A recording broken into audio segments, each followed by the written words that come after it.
Good.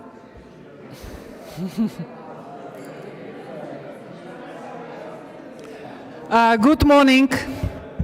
I would like to welcome you the last day of our conference, Democracy Pavilion, we titled the day, What a Shame, the Case of Slovenia.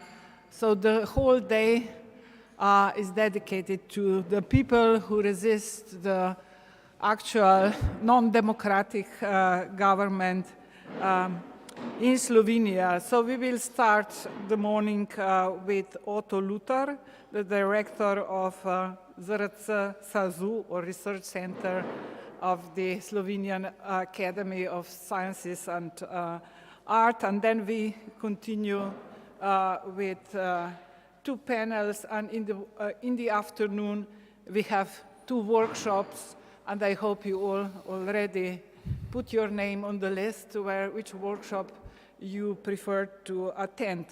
And at the evening at 7 o'clock, I think we all go to the protests.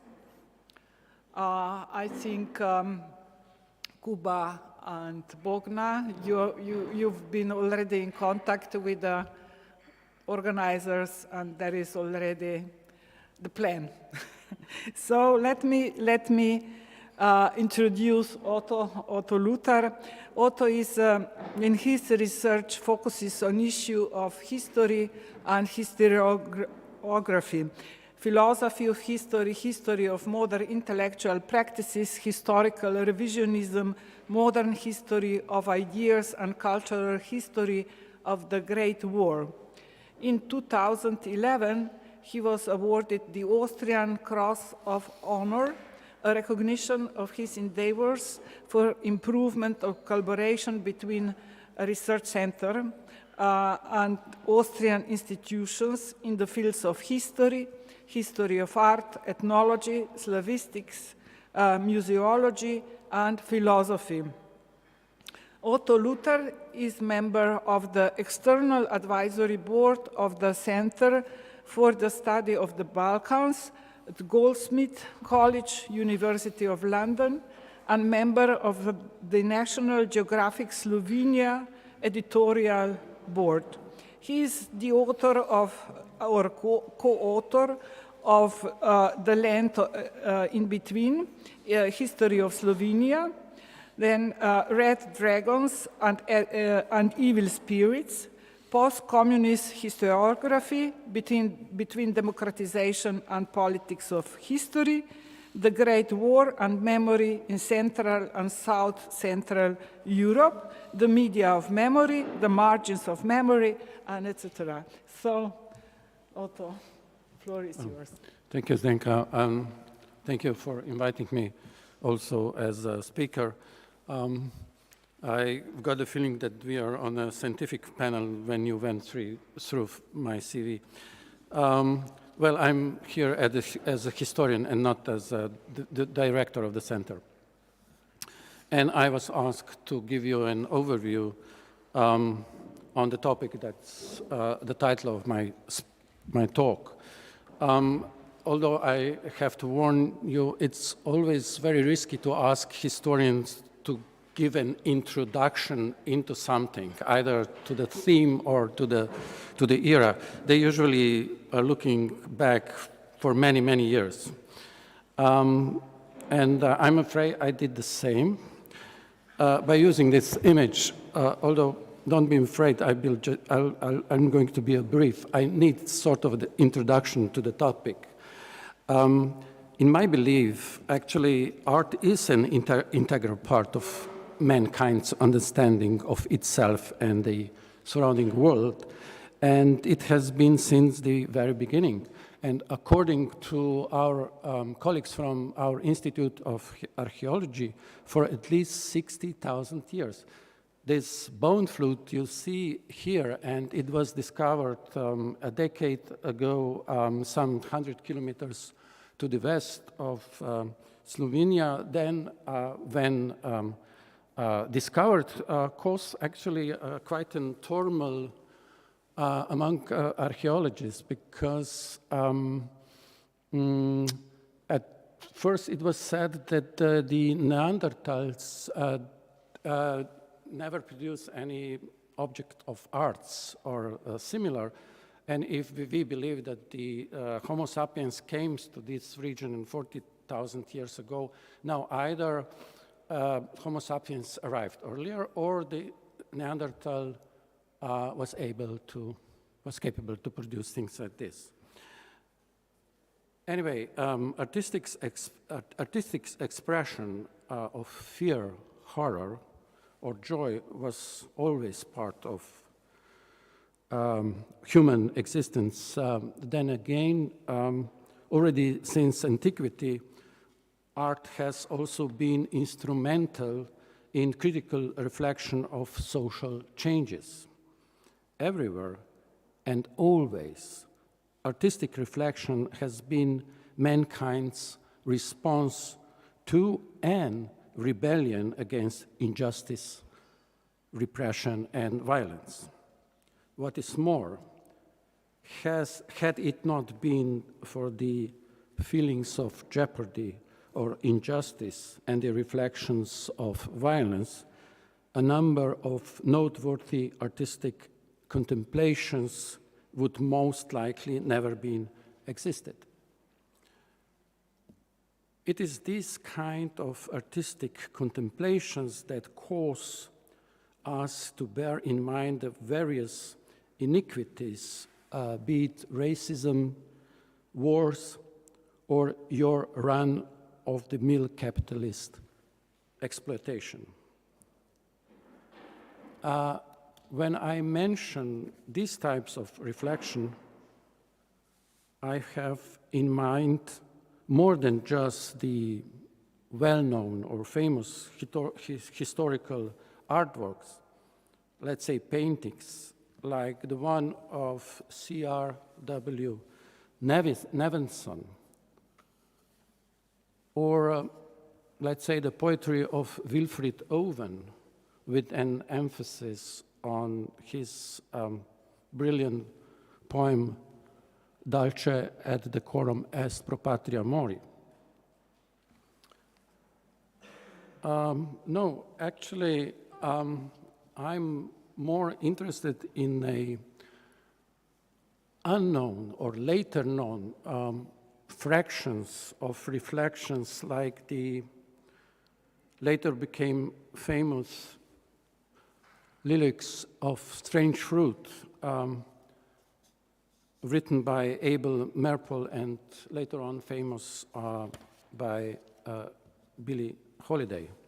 I also have to think on the millions of other naive reflections of sorrow, death, and grief, or the creative reflections triggered by rising up against someone or something. For example, let us remind on the aestheticization. I could not find the better word, but let's start with the aestheticization of the uprising against the authoritarian regime of Ivan Duque in Colombia, for example. Or before that, when the soldiers on the Isonzo front, that's the front here on Isonzo Valley in this region between Italy and Slovenia, would burn into the woods the name of the fallen comrades, and the plates were later on put into the small church in this region. So the same what we saw earlier in other artistic production is true for Slovenia, particularly after the World War I, which has put this country on the political map. Before that, it were mostly the Slovenian artists and intellectuals who, by using the arts, created a sense of national belonging. The most of them, from the beginning on, were quite critical towards all kinds of political or any other abuse of power. I particularly like the poetry of Srečko Kosovel. The Slovenian part of the audience know very well his poem Cons 4, talking about the gold and manure, saying that gold is manure and that whoever does not have a soul does not have gold, whoever has soul does not need a manure. Or the painters like Tone Kralj or Hinko Smrekar. Here we have Kralj's wall paintings from a church in the that particular area towards the Italian border, and as you can see, the figure standing in the middle wears the head of Benito Mussolini, and the painting was made in the late 20s. Or, as I said, one of my favorites, Hinko Smrekar, painter and caricaturist, and this is one of his caricatures which I like the most. This is his depiction of fantasies of petty bourgeoisie in Ljubljana, who would, instead of paintings on the wall, rather see the authors of those arts. And when speaking of the western part of the country, I'm a fan of two authors. One is August Černigoj and the other Veno Pilon, who in their own ways are trying to depict, or were trying to depict, the everyday life of under fascism. And here is the portrait of Srečko Kosovel by August Černigoj on the right. The brutality of World War II then later only accelerated this sort of reflection. In Slovenia, the situation was even more complex because some local politicians and the Catholic Church authorities have chosen the collaboration with the occupying forces, and these two influence the interpretation of the occupation, either in art or in everyday life. And unlike in the other parts of Yugoslavia, the Slovenian resistance against fascism and Nazism was heavily influenced by the artistic community, which at one point called for so-called cultural silence. The action meant a moratorium on all cultural activities and events connected to the German and Italian occupation. And here we have the so-called Cultural Workers' Resolution, and in the Article 5 it says that the Slovenian poets, writers, painters, journalists, scientists should not collaborate with the occupying forces.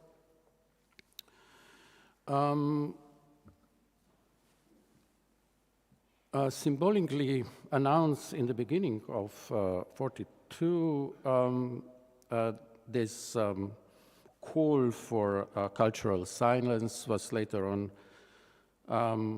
or came in force in fall of 42, and it lasted almost for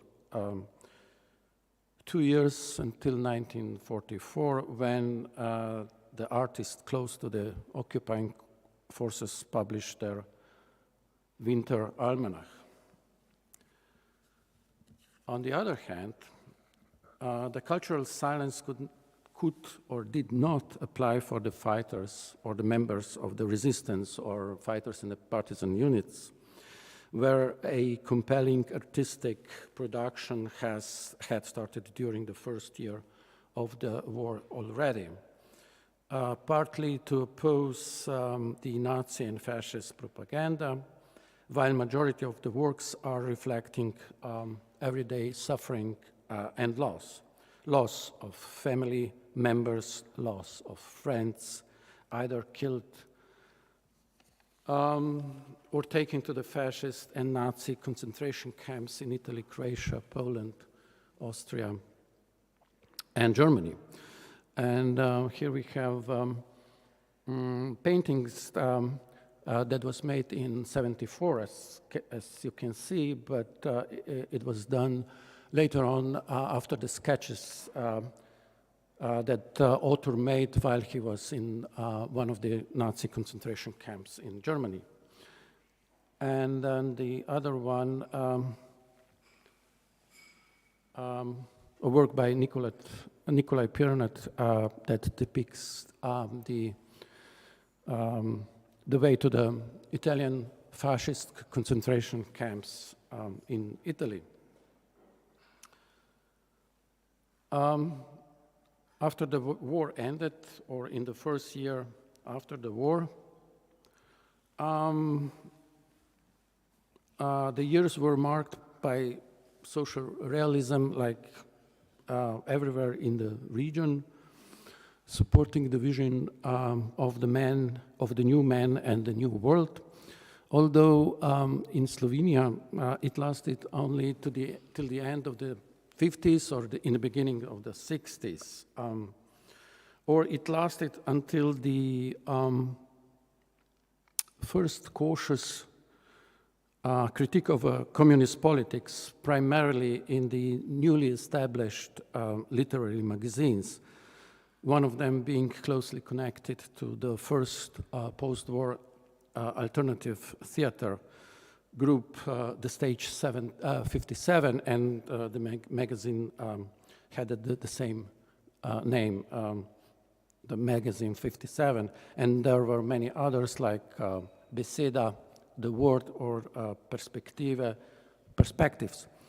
None of these magazines survived until the 1960s, until the end of the 1960s.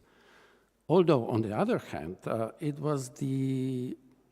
were the articles and the essays in these magazines that helped Slovenians to come in contact with the new artistic and cultural trends, as well as the current social, political, and philosophical debate. But before going on, I would like to show you one of the so-called, let's say, social realistic artworks done by, as you see, Zdenko Kalin and Karl Putrich.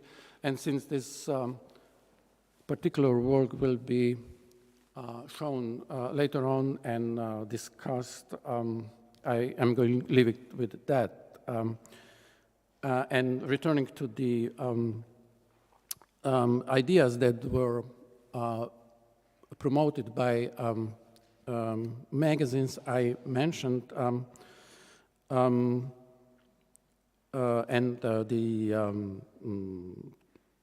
coming to the knowing the trends and current social, political, and philosophical debates. One has to stress that in general it was Albert Camus whose work had a strong influence on the Slovenian literature, especially on playwriting. His Caligula became one of the central theater references, while the myth of Sisyphus and the rebel intrigued most or some of other authors. In the beginning, it was the reflection that rebellion can be born from, quote, the spectacle of irrationality and unjust and incomprehensible condition. The quote was by Camus. This notion was later then expanded into the 1970s and in early 80s, when the new generation would use it to reflect upon daily irrationality and politics of nonsense.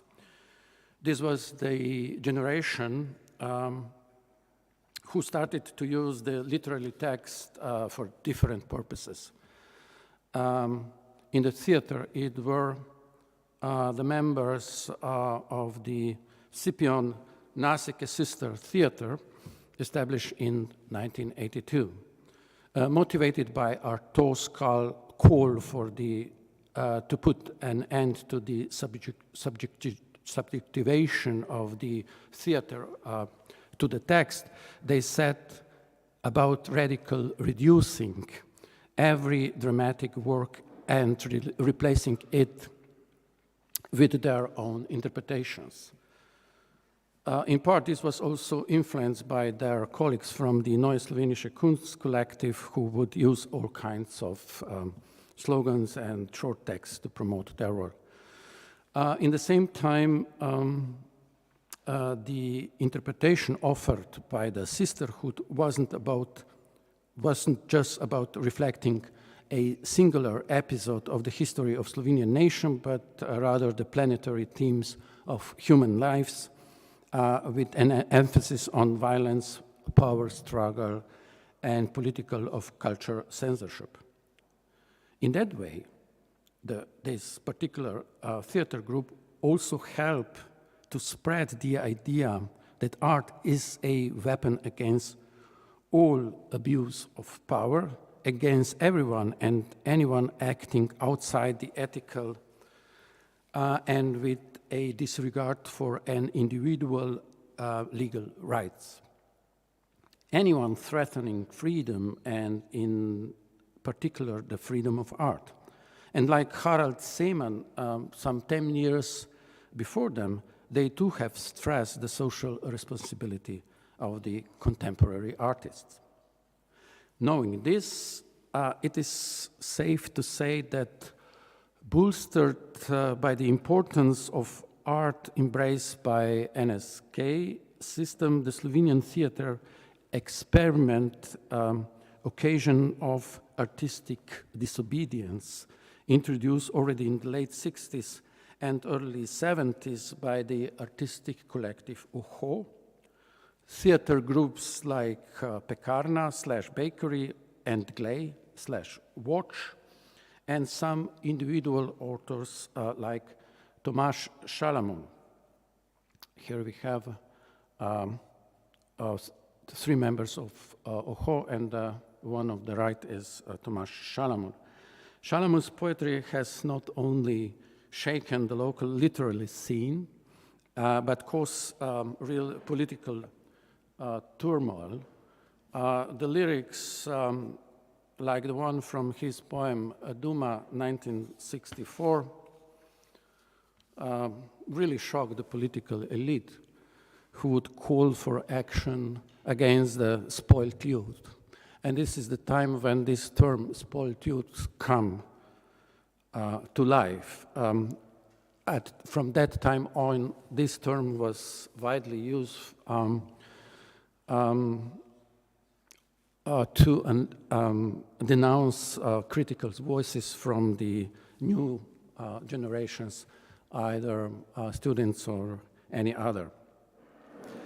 A quarter of a century after body art introduced by UHO officially took the Slovenian visual art stage, Tepsin body also became a political body. The change was significant, although we need to keep in mind the difference between the otherwise emancipatory theater of absurd, which challenged the domination of literature over other elements of theater expression, and the reduction of text typical for sisterhood that led to the politicization of theater. What is more, the sister took the primary text, or usually would took primary text as the basis for a performance, and then largely replace it with accompanying literary artifacts like minute dramas, videos, fanzines, and posters. At a press conference held after the touring of GSSN first show, and it was Tollers Hinkemann at the theater festival in Belgrade in 1983, 3 members of the sisterhood offered a unique response to the journalist questions Instead of elaborating on the show, they stage a collective epileptic seizure. Their responses came in form of the writhing bodies and overturned chairs, and within a few minutes, they said more than any concise debate on the crisis of the prey right and the dramatic text could ever do. By staging the alternative conference, they were questioning the existing relationship between literature and the will to power, between irrational and the rational, and between the desperate dream and ruthless action. Similarly, we now in the beginning of the 80s or already, when the punk music and the punk bands were already present for 3 years, and they share somehow similar emotional and political reflections with their friends from the that theater milieu. And the first punk lyrics that were explicitly political were the one from the song by first Slovenian and I would say Yugoslav punk band Pankrti, the Bastards, with the title Comrades, I Don't Believe You. And these punchlines were later upgraded a bit by another band, one of my favorites. It was called Occult, and whose members asked the comrades to stop alienating their labor, to stop with the fucking devaluations, and finally to stop misinforming the working class. And there was more provocative lyrics with more related art production, such as videos, fanzines, photography, which altogether express an overt dissatisfaction, ridicule, sarcasm, frustration, powerlessness, and feeling of emptiness. The only type of any other popular poetry or pop lyrics came close to punk were some texts of the late progressive rock music talking about, let's say, damaging influence of empty slogans and pleading all, quote, Daltonist junkies, pensioners, saboteurs, clowns, charlatans, children and soldiers, professors and gravediggers, psychopaths and conductors, simply anyone to get over to the other side. Then when these, some would call it heroic decade was over, it was, at least in my belief, followed by a period of uncritical optimism, faith in liberal democracy, and, as already mentioned, Francis Fukuyama would put it, the end of history. Looking back, one could even point to an irrational millenarism seen already in the past. But contrary to the people from the end of the 18th century who anticipated the turn of the century, fearful that the world might end, the end of the second millennium was marked by a belief in progress, growth, and democracy. This optimism also spilled over into science and arts, until it became clear that certain things do, in fact, have a terminal velocity, and that ultimated growth coupled with unrestricted exploitation of nature carries with it great risks. Less than a decade later, the gambling with the supposedly limitless growth was cut short by the economic crisis, while the irrational consumption of national resources has resulted in a climate change. Beside all this, the Slovenians too became aware of rising social inequality, pervasive corruption, and the morally arbitrary redistribution of public property into the hands of small number of people. And again, it was the artists who raised concern about the social aspects of the looming crisis. One of the most, at least for me, interesting project of the time was the name change of 3 Slovenian artists who took on the name Janez Janša, then and current Prime Minister of Slovenia, transforming his party slogan, "The more of us there are, the faster we can achieve our goal," into an art project. And one of the goals, I suspect, of changing the name was also the undermine the real ideological, economic, and political power of the owner. But Janez Janša, the politician, wasn't only a popular target because of his irresponsible actions during the time leading up to the crisis, actions that prompted austerity measures more severe than those seen in most other European countries, but also because of the geopolitical standing of Slovenia.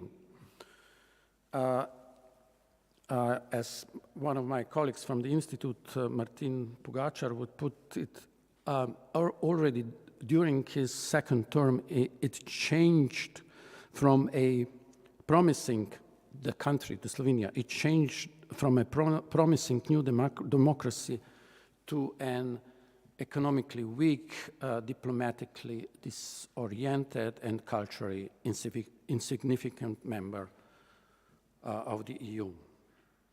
The crisis, and particularly the bungled management of it, had exposed the fact that the new and not just political elites were treating the country as their professional asset.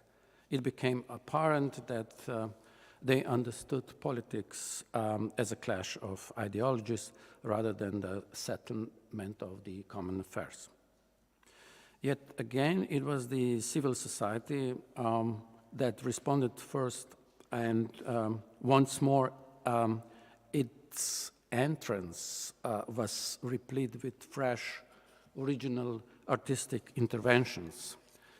The slogan, "The streets are ours," which has stayed with us to the present day, was accompanied by the witty comments and artistic artifacts, ranging from tiny fanzines, badges, and costumes, or subtle paper masks, up to huge sculptures of politicians, in most cases of Janez Janša. Once again, as in the 1980s, the squares in front of the parliament and the main building of the University of Ljubljana were crowded by protesters, though this time they gathered not in support but in opposition to Janša and his politics.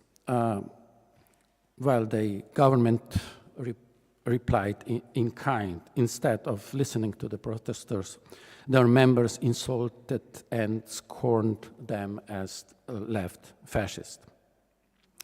Later on, a lack of inventiveness and cooperation was also the trademark of the next government, formed in 2018, the government that lasted until the beginning of the COVID crisis. So within 14 days after the pandemic was declared, the country was faced with 2 dangerous challenges, a deadly virus and the rise of so-called illiberal politics. because there is a common belief that it was Janez Janša who introduced the later, we have to stress that there were many more who misunderstood the concept of democracy in this country.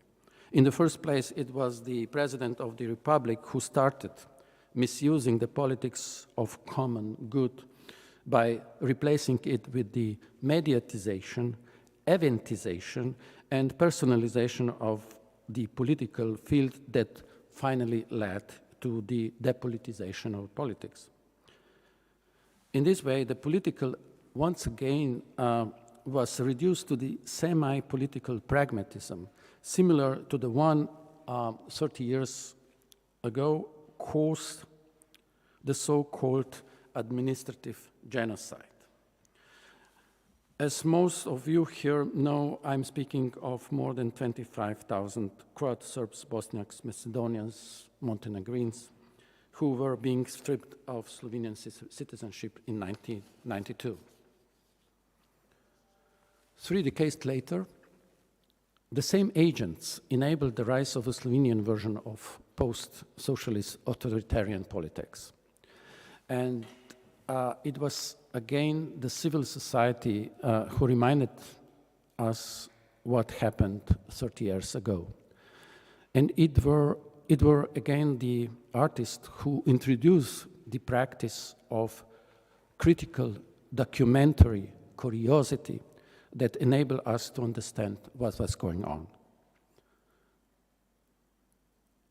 Most of the intellectuals, university professors, for example, liberals, social democrats, and majority of bystanders have chosen silence, not because no word was right, as Karl Kraus would put it in the early 30s, but because they were either ignorant or afraid.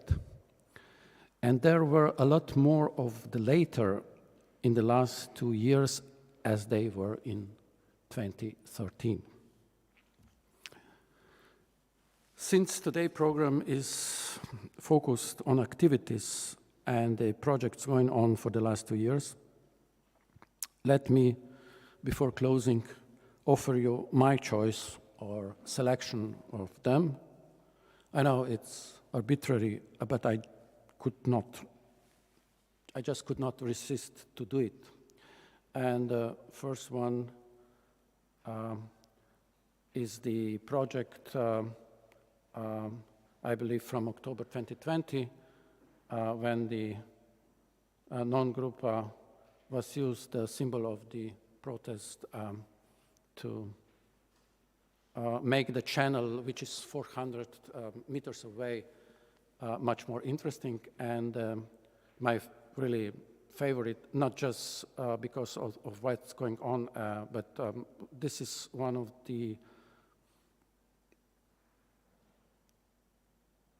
most interesting photos made ever in the last century, I would say.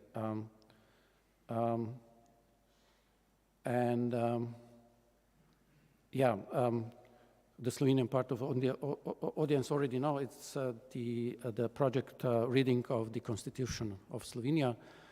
And this photo later became a cover photo for the book Shame, but I like that one better. Well, let me end with the information that some of you already know, that the organizer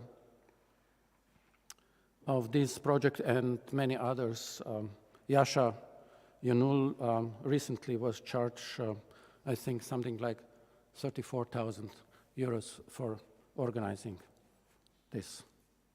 Thank you very much.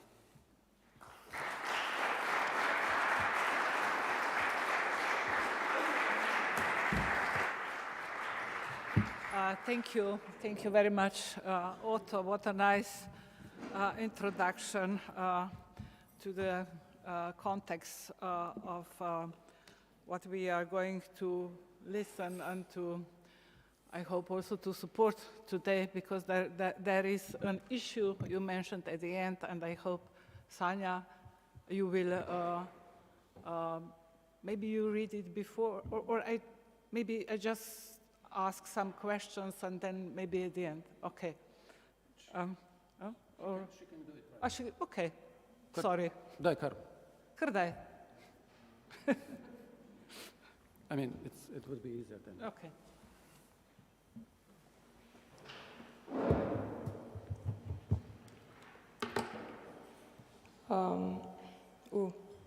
This is loud. So this is the, as Otto said before, Jascha just received a few days ago, 2 days ago, I think, the letter from the government attorney with the invitation to voluntarily pay 43,000 euro or he will receive a lawsuit.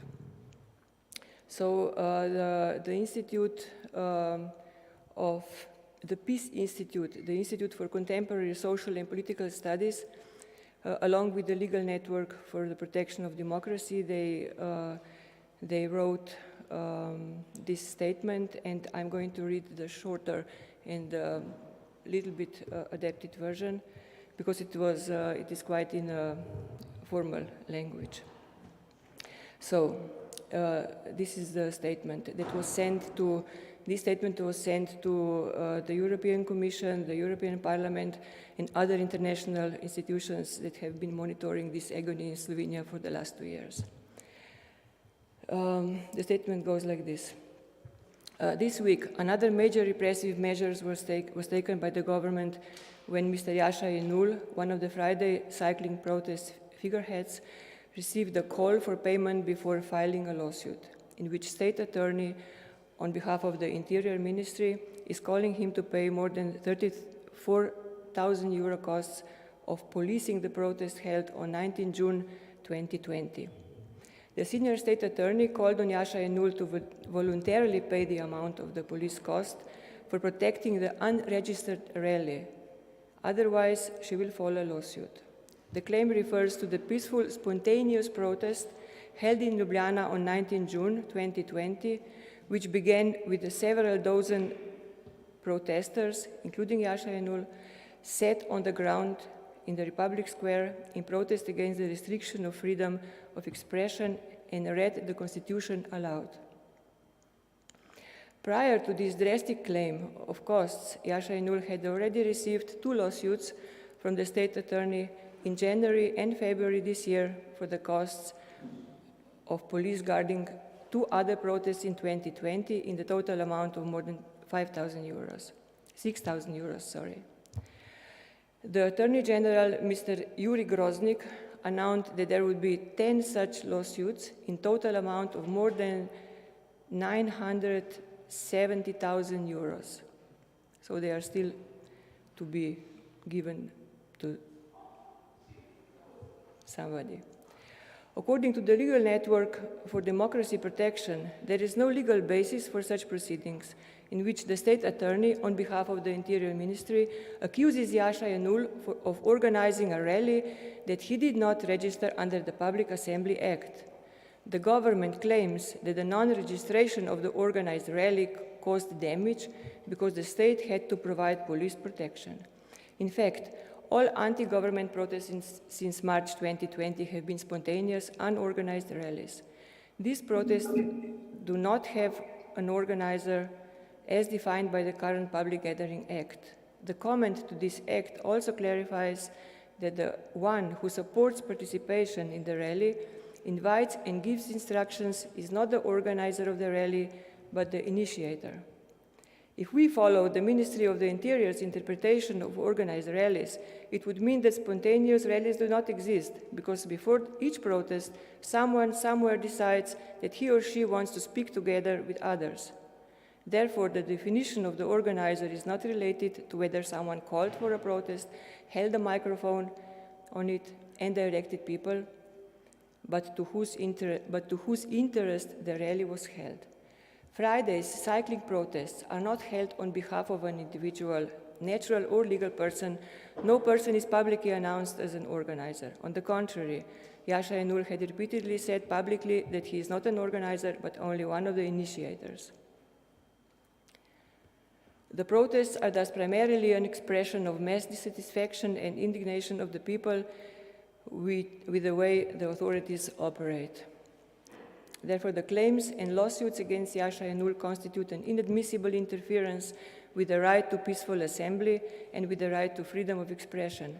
It is clear that in the cases described, the presumptions of liability for damages are not given, nor are the criteria established by the European Court of Human Rights for limiting the right to peaceful assembly met.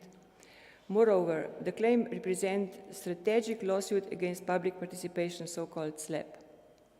The cases described are clearly actions by which the authorities want to silence and financially exhaust the protester who regularly and sharply criticizes the government. This is not a rule of law and constitutes a serious violation of the fundamental human rights and freedoms guaranteed by the Constitution. The lawsuits against Yasha Ainul are clearly another government attempt to silence and intimidate the protesters who express their opinion publicly. Should be noted that the Constitutional Court in Slovenia in 2021, in its assessment of the ban on public gatherings imposed by several government decrees within COVID-19 containment measures, found that the reasons for prohibition of public protests, including spontaneous, unorganized protests or their limitation, were not demonstrated. The court also found that the government failed to inspect the possibility of imposing milder measures known in comparable legal regulations. Finding that the government failed to demonstrate the necessity of challenged measures, the Constitutional Court established that the measures were not in compliance with the Constitution and annulled them. In its decision, the court noted the following. Influencing the process of forming political will through protests is all the more important because unlike large associations and capital-strong actors, the individual usually has limited access to the media and thus to public expression of opinion on public affairs. Protests in the forum of gatherings are especially important when government officials do not see possible wrong tendencies and irregularities in their own decisions or consciously allow them, taking into account the interest of only a certain more influential social group. From this point of view, the right to peacefully assembly and public assembly in a free society is of particular importance, as the possibility of gathering without restrictions and without the obligation to obtain prior permission has always been considered a sign of freedom, independence, and autonomy of conscientious citizens.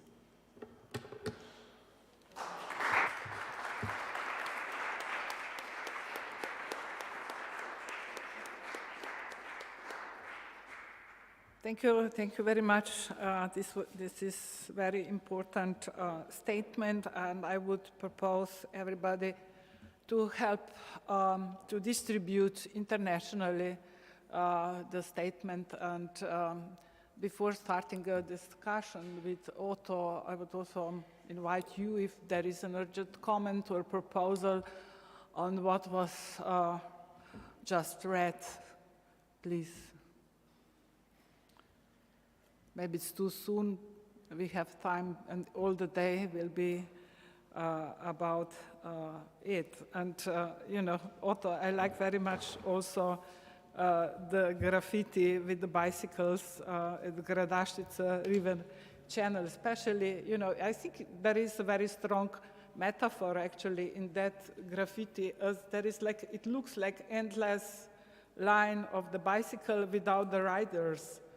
You know, this is for me very interesting that there are actually no people on the bicycles, and this is a kind of metaphor that lotta continua, you know, that the things will go on and there will be other riders to sit on that bicycle, that this is actually the main task of one of the main tasks of the art, to react what was also what you were saying, you know, the whole history of art is react to the world, to react what we have, what kind of society we have. So I would like, of course, first to invite the audience to pose the questions, but I have also one, and it relates mostly to the art in socialist time.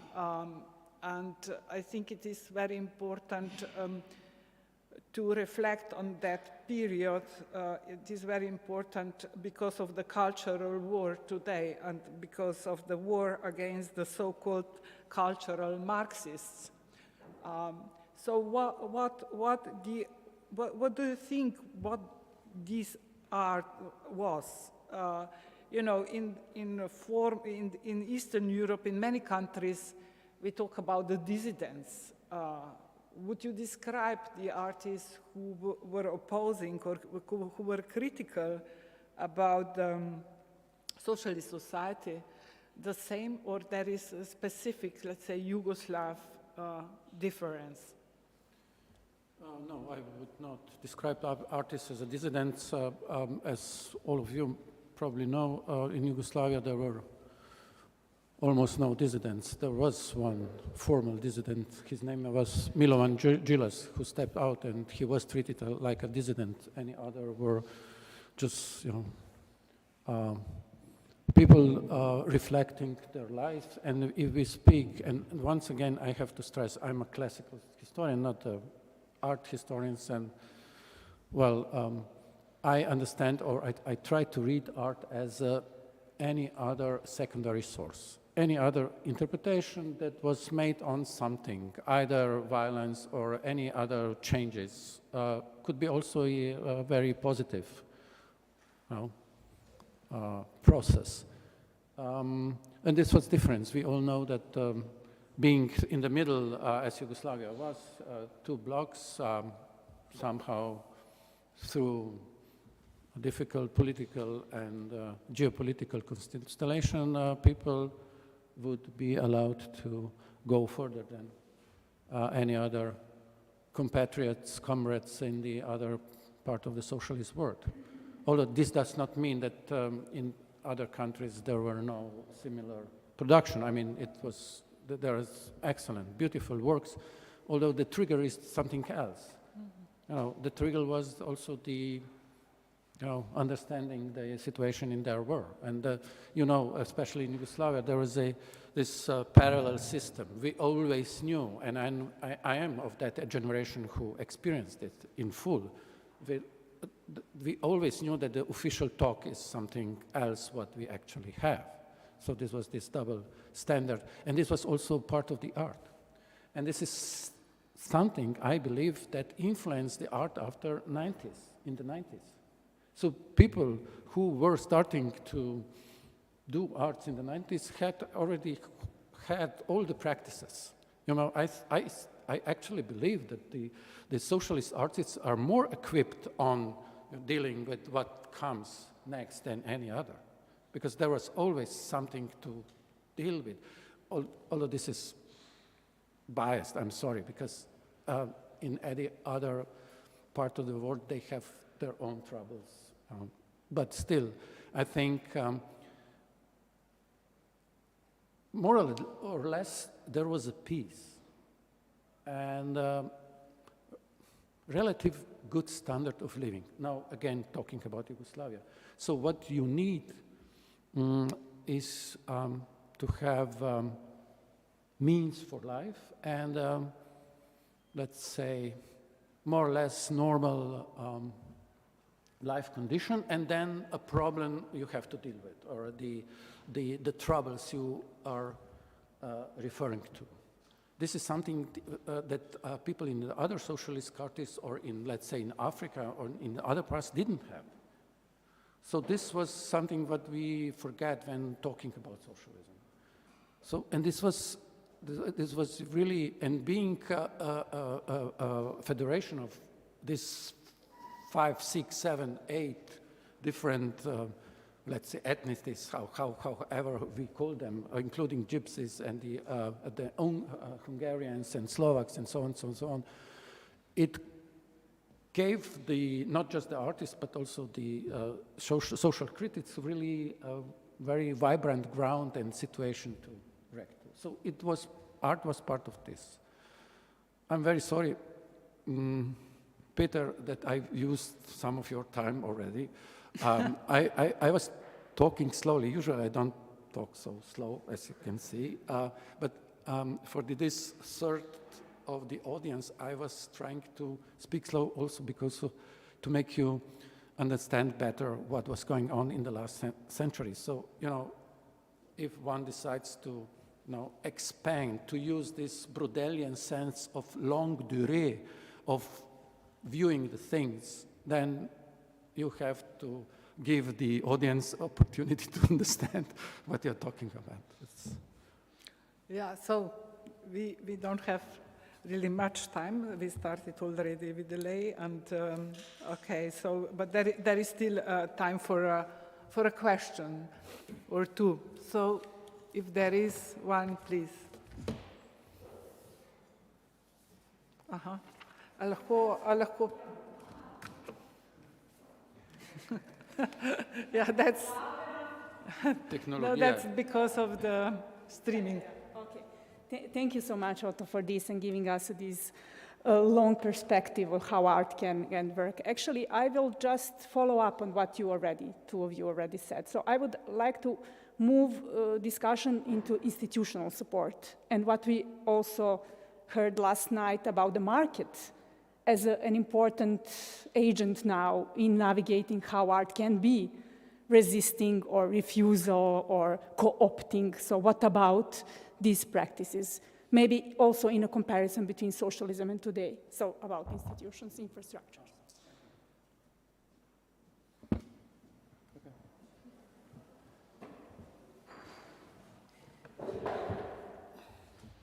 Okay, so we have a coffee break, 20 minutes, a little bit shorter than it was announced because of the practical reasons.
Come back. So we continue with the first panel of today, artists and activists. We have here again Peter Klepets, but now in a different role. Peter will talk in the name of Non-Group. Non-Group is an anonymous collective of activists and artists working mainly on large-scale street interventions in the years between 2020 and 2022. Thank you, Zdenka. First of all, I would like to clear a misunderstanding because I'm not talking in the name, or I don't represent the non-group. I'm not the spokesman.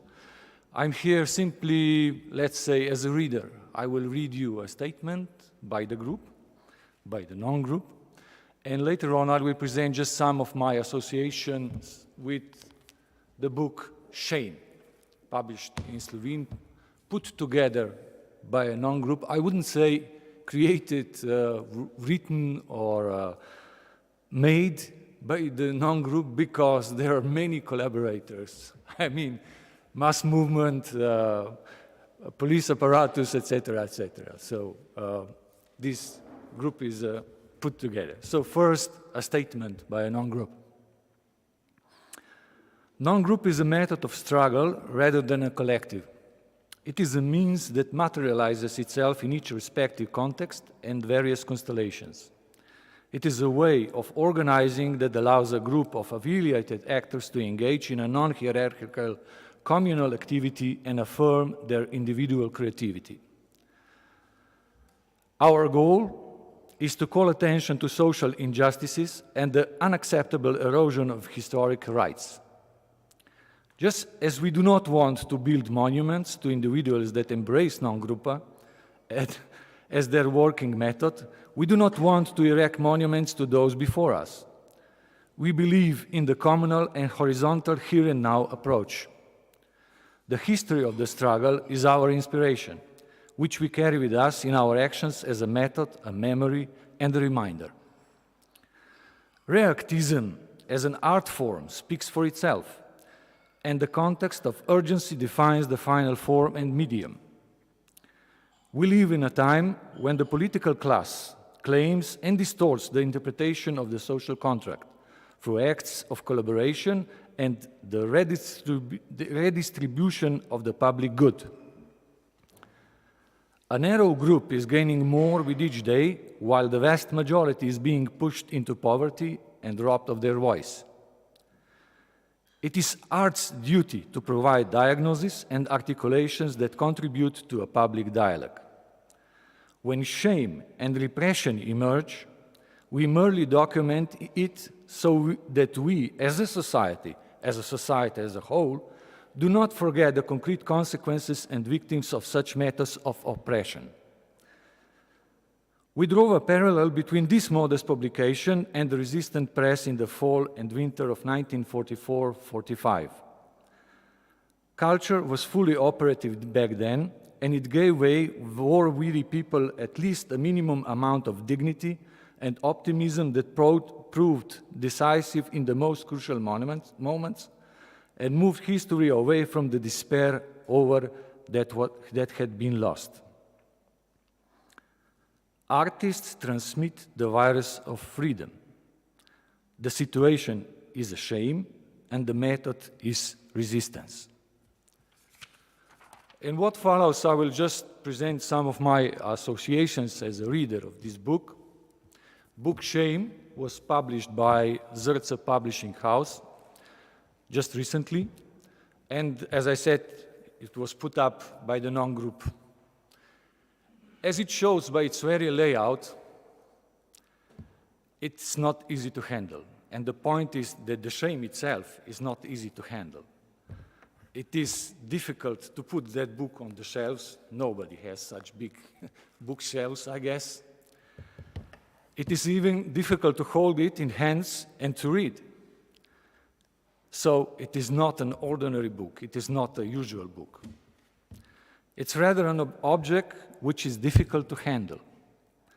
It bears witness to trouble with shame, to use Hitchcockian expression from a movie, trouble with Harry, trouble with a dead body or a corpse. Trouble with the reminder in double sense, something that reminds us and something that remains. And finally, yet importantly, there is trouble with this book not only in terms of its very form, but also in terms of the content. What is this book actually about? This is my reading, so I'm not speaking in the name of non-Gruppa again. In my view, the book is primarily a testimony, a document of a certain time and a document of a certain policy, certain politics. Politics of various authorities and government power that appropriated public space and destroyed democratic institutions in Slovenia in the last 2 years.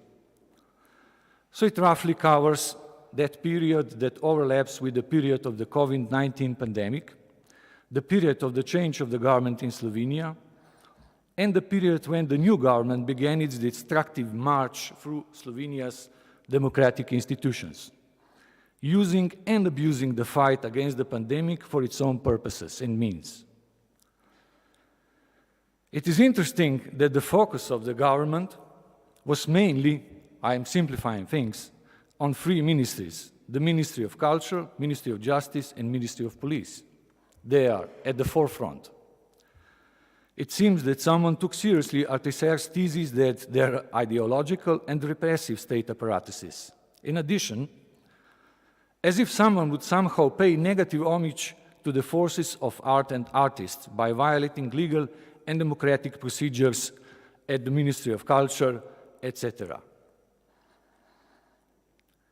The book also testifies about civil courage of many citizens, activists, artists, and journalists who dared to resist, warn the public and the society as a whole, and send a message to the regime. The resistance will always be there. As Chumbawamba, English rock band from the 1990s, would sing, "I will crawl in the mud, but I will never give up. No pasaran." Therefore, the book is a testimony of certain courage, or certain will, if you like, and the power of people to resist. But it is also a testimony to a certain shamelessness, the ignorance and arrogance of the authorities. So, shame, shame on you. In this book, there are no big words. There is practically no political program. Only photos documenting certain actions and events, demonstrations against certain acts of the government, and words of those in power. So the photos document all that. They are testifying that. They also document of the exaggerated reaction of the authorities to the protests. Special police units, vehicles, tear gas, and robocops. So the book testifies to the excessive and abusive use of police by politicians and politics. The book, if you open it, contains, not always, but sometimes, it's just incidental to see it. It contains, on the left side, excerpts from the Slovenian Constitution, the holy Bible of every democracy's constitution, right? With the text of the articles crossed out. And on the other, right side, a photo of the action and acts concerning these very articles, the content. So the photos testify to the violation of the highest principles of any democratic society. Hence, the book tries to show that there is a gap, the rift, the crack between the principles of democracy and of its violation. Hence, the title Shame. The gap between what should be the rule of law and democracy and the actual situation. That is the battle cry of the book, shame. But what is shame?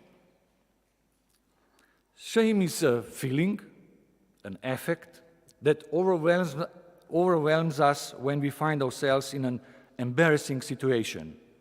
in a situation that is unbearable and shameful for us for some or for other reasons. Shame is produced when the gap, the rift, the crack appears between the two levels, between what one wants, what one says, between the principles, between the representation, political ideas one is committed to, and what is the real situation.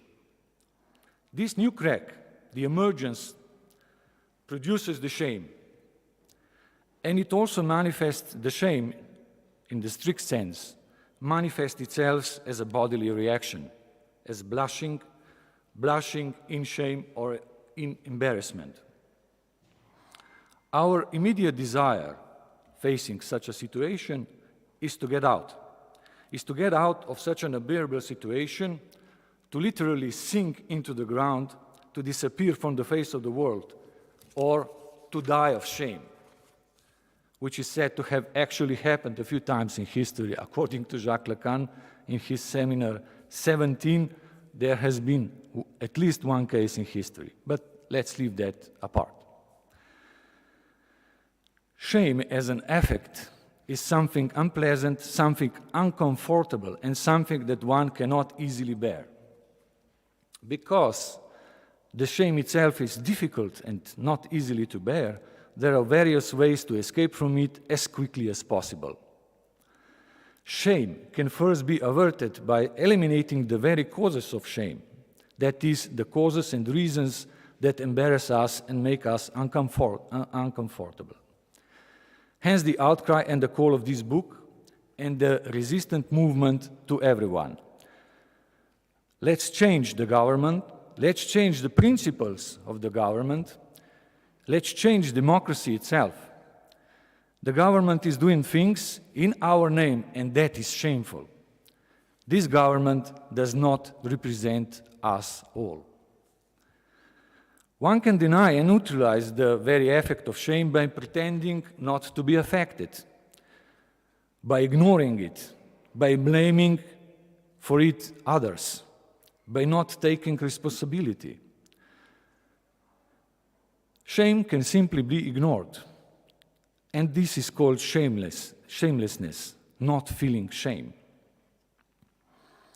One can neutralize shame and its effects by simply becoming insensitive, indifferent to shame and to disgrace, indifferent to any scandal, and there are many political scandals, right?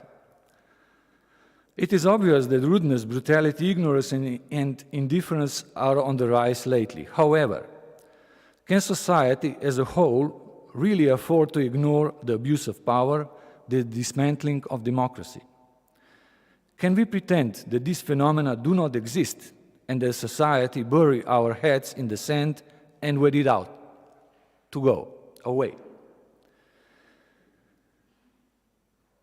Shame, an accusation of self-shaming, can be averted simply by arousing feelings of shame in others, just as children say, "You should be ashamed, not us," and so on and so on.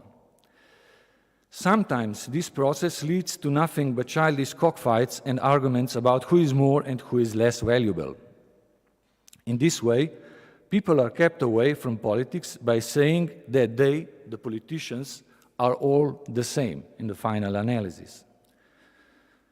Hence, the rise of anti-politics and what recently deceased Tonči Kuzmanić would call the creation of anti-politics. The creation of anti-politics in the early 1990s somehow served to extreme politics and to extreme politicians who are otherwise in minority to come to power and to hold it and to act the way they do. In addition, if society is paralyzed by this very happening, this is a kind of shame too. So, the shame, the effect of shame, is something one can't get rid of. In fact, some claim that we cannot get rid of it. Such is a thesis put forward in 1935 work De l'évasion, on escape, by the French philosopher with Jewish Lithuanian roots Emmanuel Levinas. Shame for him cannot be escaped because it is based on the inability of our being to separate from itself, on its total inability to break connection with oneself, to be nailed to oneself, être rivé à soi-même, to be riveted to oneself is, according to Levinas, a fundamental definition of the dilemma of shame. It is clear that society can neither actively nor passively flee from itself and from the shame it has accumulated. Shame is something that affects all of us, and in the case of the book of shame, it affects the entire Slovenian society, not just the protesters, not just the cyclists and artists. The case Levinas is illustrating his thesis is the famous scene from Charlie Chaplin's movie The City Lights. Charlie Chaplin, somehow as a main actor, somehow cannot get rid of a whistle and eats it down the stomach. And a series of comic entanglements ensue, illustrating the problem of shame as such. He's just trying to get rid of the whistle, but he cannot. The whistle, as Otto started his lecture, is from the start of the culture, from the start of the very art. It's somehow bone flute from the cave Divje Jabe. So whistle and pipe is always with us. And it is no coincidence that in this bicycle cyclist protest, the whistle as a prop was frequently used. But we can say it is not an incidence because the whistle blows monotonously, just one tone which says shame, shame on you. However, we know, and this goes from Plato on, and Plato sometimes discusses the flute and the problem one cannot play a flute and communicate and talk at the same time. So this is just a, let's say, temporarily tool to somehow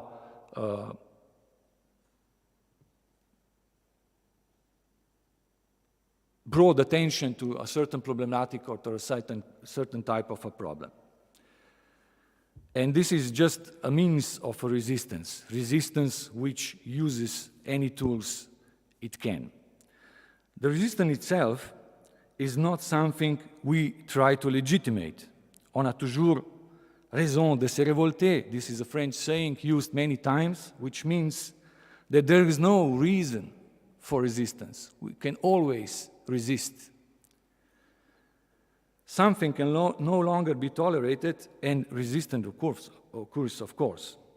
But resistance alone is not enough. It always has to be a struggle for a better, for a more egalitarian, more just society. Being against, the will to be against, is not enough. We also have to fight and struggle for something, for a kind of political problem. And if shame exposes a direct violation of legally valid laws and of the Constitution itself, and in that sense, a defense of the constitutional order was presented by all this movement go further on. They are not somehow bind to the existing political order. The movement and the actions of the non-group go beyond that. Democracy must invent democratic procedures and processes in the future. A more just and egalitarian society requires a redefinition of the social contract. We can only wonder how what is documented in this book could, and it still does happen. However, wonder is not enough. Shame, namely, calls for an action, for different political action, and for different thinking. This is thesis put in front by many theoreticians. A year ago, Frederick Gross wrote a book with the title La honte est un sentiment révolutionnaire. Shame is a revolutionary feeling, revolutionary sentiment. But what I want to end my reading is a quote, a longer quote, by Gilles Deleuze, who wrote together with his co-author Félix Guattari a book called What is Philosophy? And in this book, they are saying the following. I'm quoting the book. It's a pretty long quote, but you won't, you won't mind. They say, it is not only in the extreme situations described by Primo Levi that we experience the shame of being human.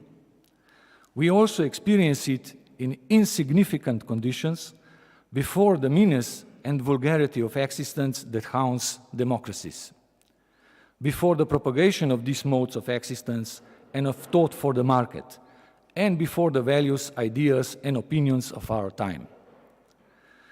The ignominy of the possibilities of life that we are offered appears from within. We do not feel ourselves outside of our time, but continue to undergo shameful compromises with it.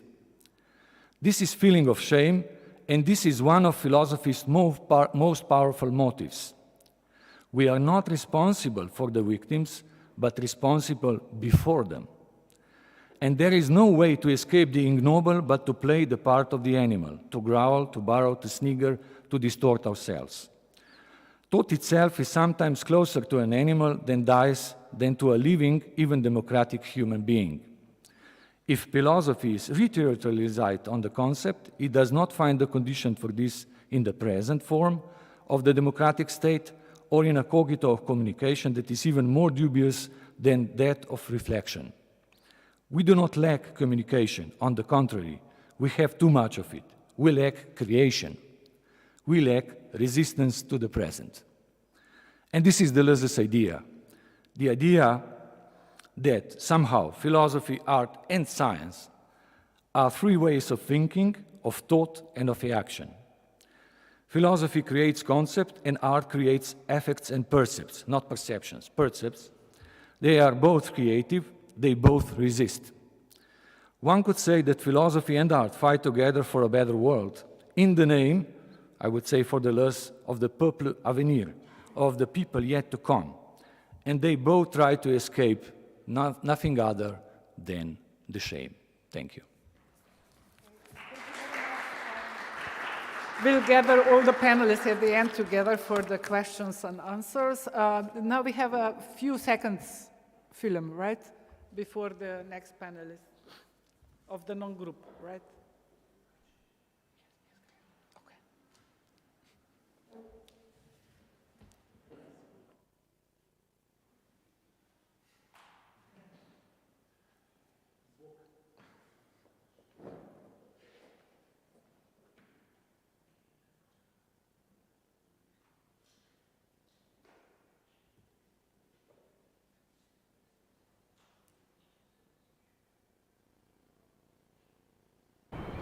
Sramota. Sramota. Sramota. Sramota. Sramota. Sramota. Sramota. Okay, so Sramota.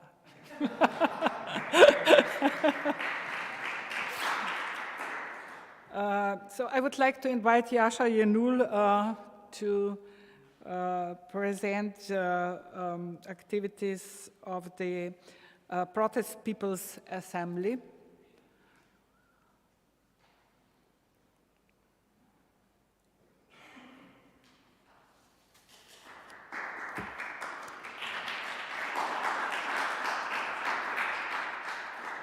Okay, I will present him shortly. Okay. So Jascha Jenul studied theater and radio directing at the Academy for Theater, Radio, Film and Television in Ljubljana. He received the Prešeren National Student Academy Prize for his radio work in 2004-2005. From 2006 to 2016, He was artistic director of the International Youth Collective, where he co-created numerous site-specific theater projects in the public space, which have been presented on more than 70 international festivals in over 30 countries around the world.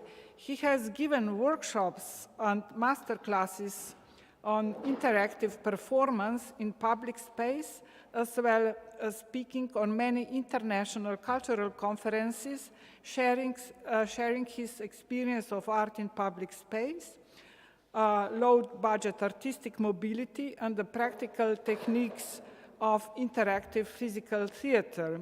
Since 2016, he is the artistic director of the international collective Third Hand Group, focused on socially engaged interactive performances in the public space. He is one of the founding members of the Protest People's Assembly, which is the main coordinator of the longest-running continuous civil society protests in Slovenia, called the Friday protests. And we will attend also the protests this evening, and Jascha will also run one of the workshops this afternoon. So Jascha, the floor is yours, please. Okay. Hello, everybody. Do we hear each other? I'm sorry about maybe not being super well prepared for this talk. Kind of had a plan to prepare yesterday maybe or day before, but yeah, as you heard, we got some extra letters and mail from the government, so we were dealing with this quite a lot, and also preparing things for today's protest. So yeah, this will be kind of improvised. Also, the other thing is that we will have, as I understood, we will have a workshop later on in the afternoon. So I have a kind of longer presentation with more pictures and more structured, which I will save for later, because it's doesn't fit into 20 minutes exactly. So maybe now is a good time that questions will be in the end, or yeah, you can have, okay. All together. Okay. So maybe now just I could focus on this presenting kind of the development of this protest and this specific situation that we had with like protest kind of coming up and then also transforming through time, because yeah, as it was said, this thing has been lasting for 2 years now, which means that every Friday for 2 years we have made a protest. Every Friday for 2 years we try to develop some new content. Every Friday for 2 years we've dealt with different kinds of repression from the police, with different kind of pressures from this media, which is controlled by the government, with other topics, organizing referendums and so on. So maybe just like a short kind of overview of how it all started. I don't know, probably maybe you know something about it already or not. Yeah, approximately 2 years ago, we got 2 epidemics. One was this virus of COVID. The other one was this virus of Janšism, which is this government policy of Janez Janša, which is very close to fascism, but it's a kind of diet version of fascism.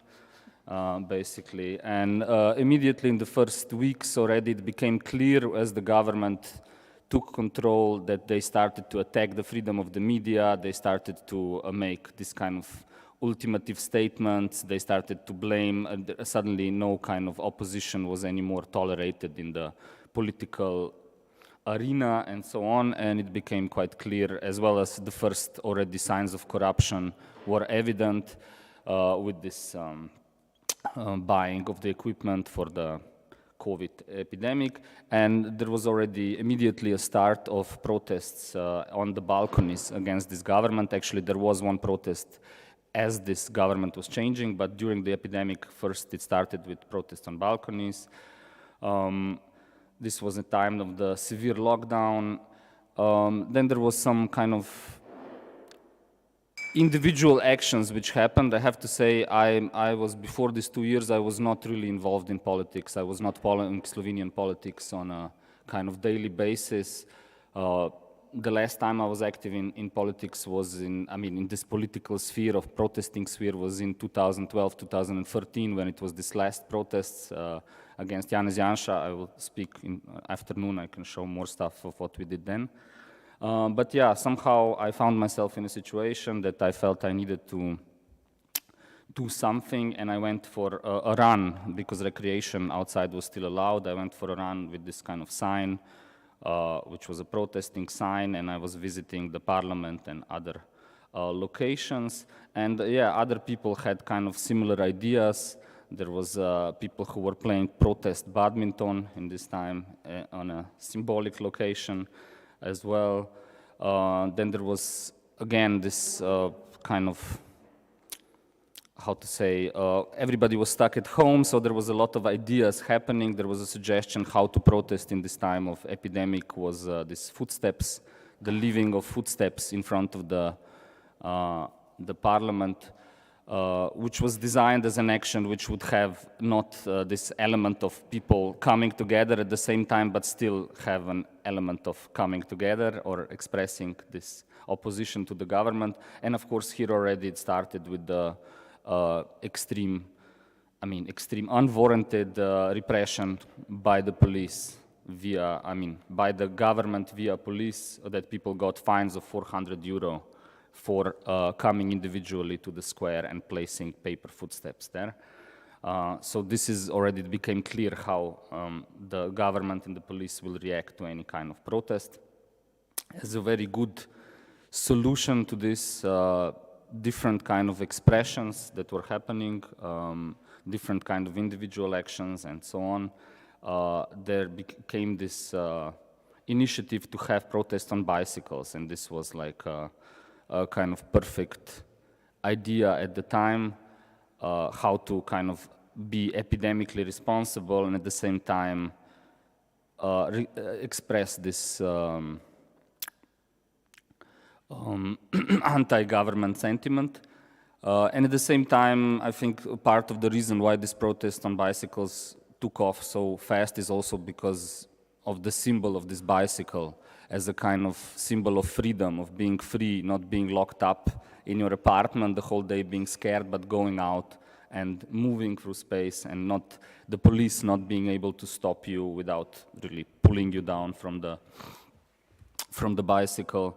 Then came Ivan Gale. His also whistles were mentioned before as a kind of symbol. There is also, of course, he's a whistleblower, which was the first to come out with this information about all the corruption that was happening connected with the buying of equipment and supplies and machines for this anti-COVID measurements. So this also gave an extra huge boost to this protest movement, the fact that one person was brave enough to come and be this whistleblower and yeah, whistles and bicycles. And the whole thing gathered momentum and movement. Individually, we try to support this by kind of making posters, inviting people, making short videos about it in different ways, sharing information. Facebook was the main tool for this stuff to happen.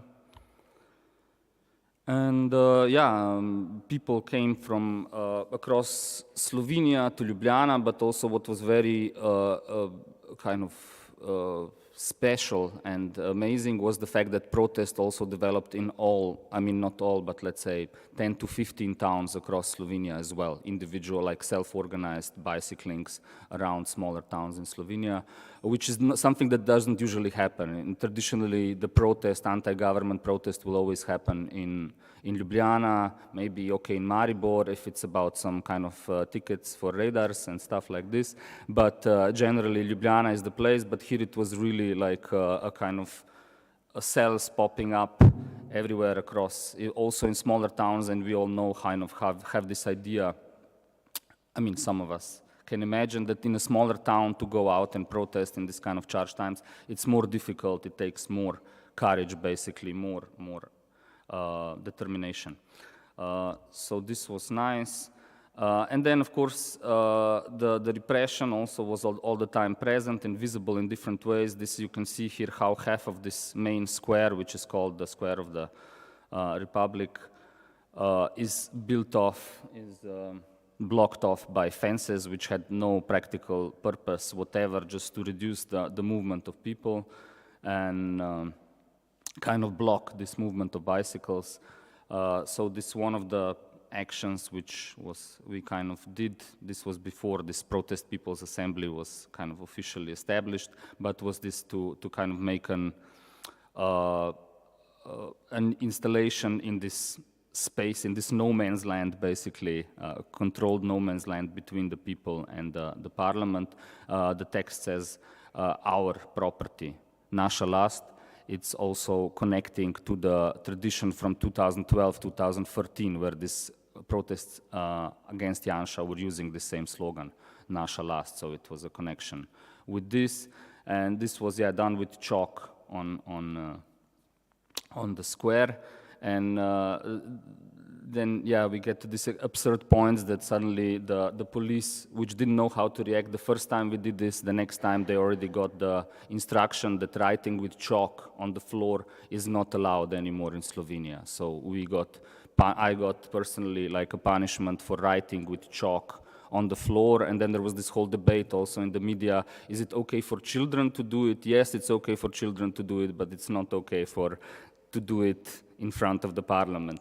It was and is absurd, and it's part of this absurdity of how, like repression and then creativity against this repression, how we tried to search for ways of how to outsmart them, how to stay one step ahead, or especially, I will talk about this in the afternoon, but I think it's kind of, when we're thinking about these protests, we try to think about this kind of win-win scenario. Win-win scenario in the case that we do something, and no matter how the police or this government responds, it's a win for us. So if they let us to draw with chalk on the floor, we made a symbolic statement, it's a win. If they stop us from drawing with chalk, it's again a win because they are absurd in their repressive methods. So we come to this famous reading of the Constitution on the Square of the Republic, for which I got yesterday or day before yesterday, I got for this protest actions, not just for this reading, but also for the protest that followed afterwards.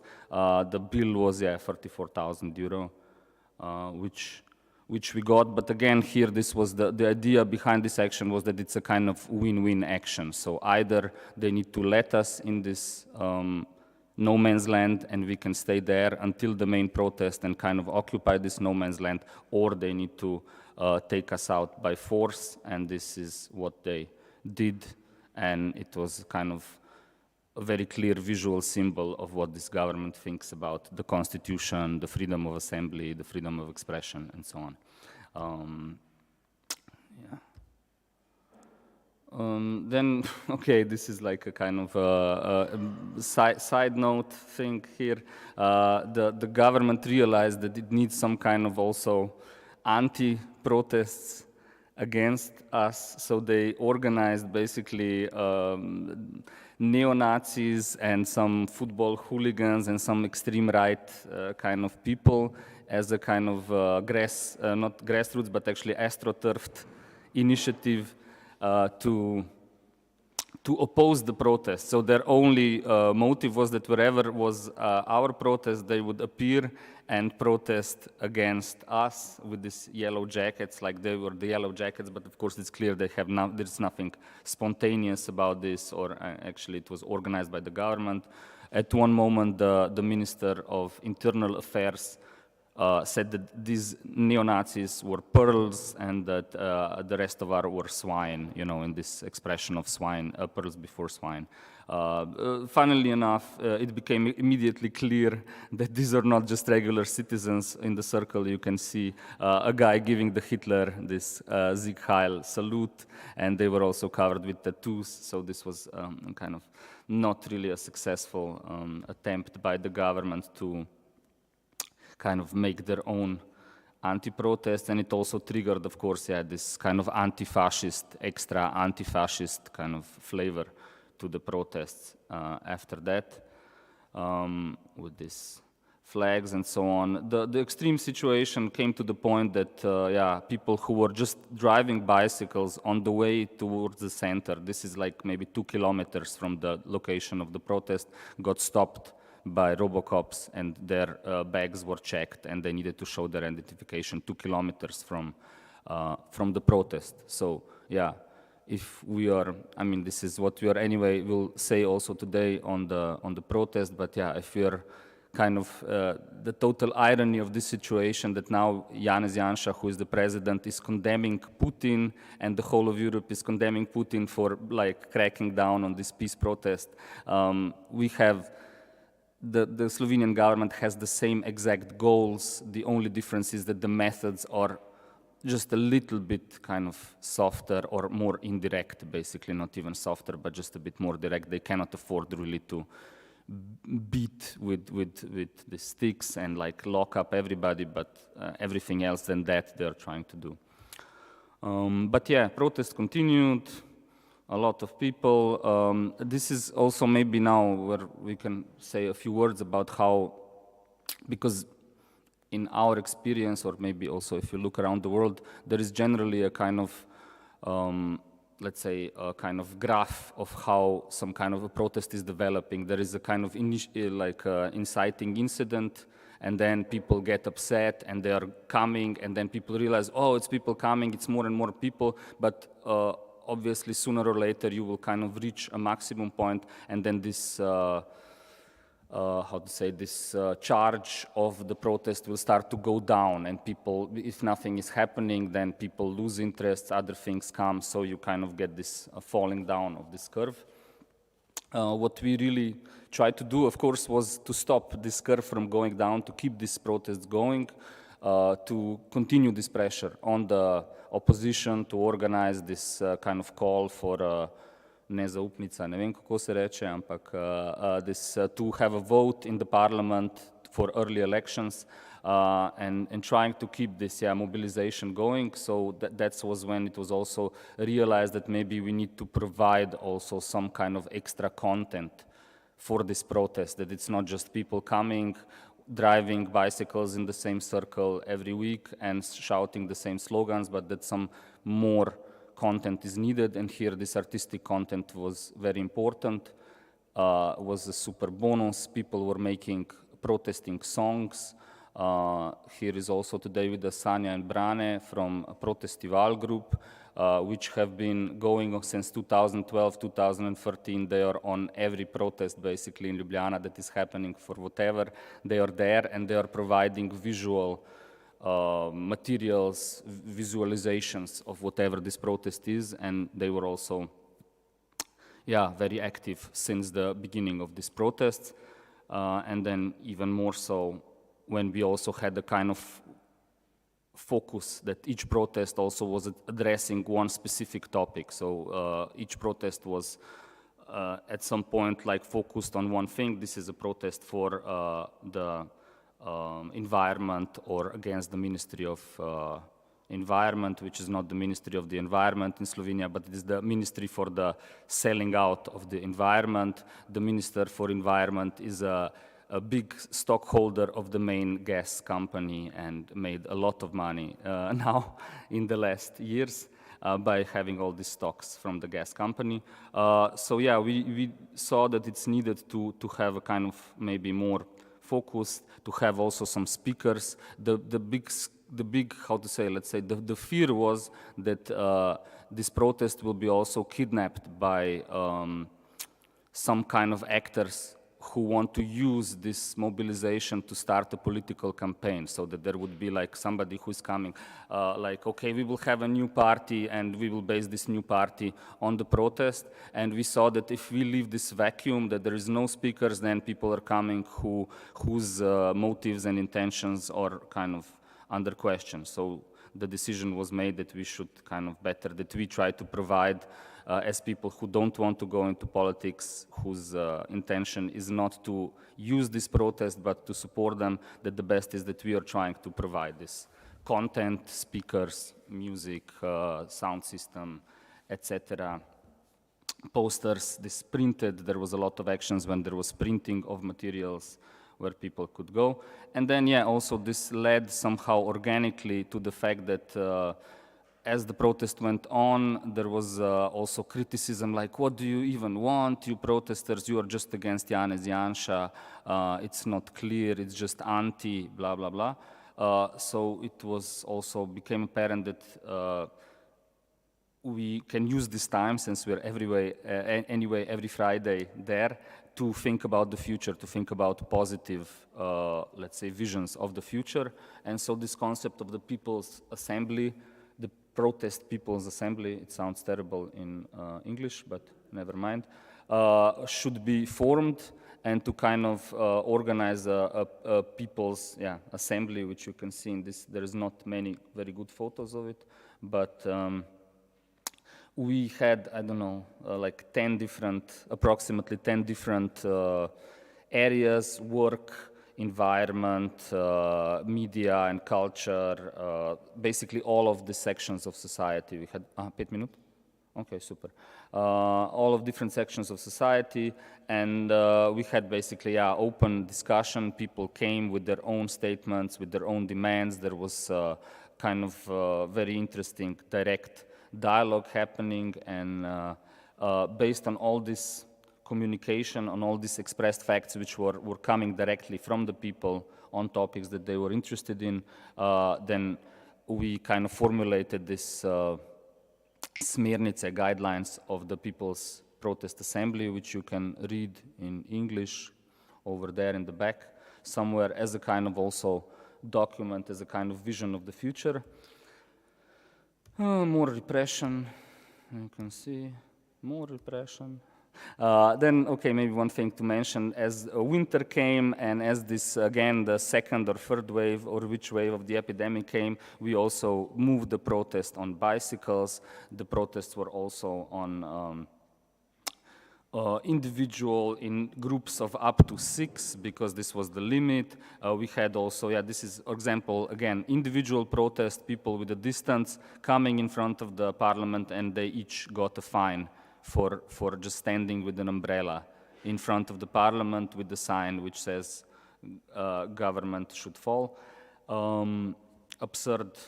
But the good news is that, basically this was exactly this action with the umbrellas was the inciting incident that we realized that we also need to oppose this government through legal means. There was a very, there was an initiative that founded, which is called the Legal Network for the Protection of Democracy, which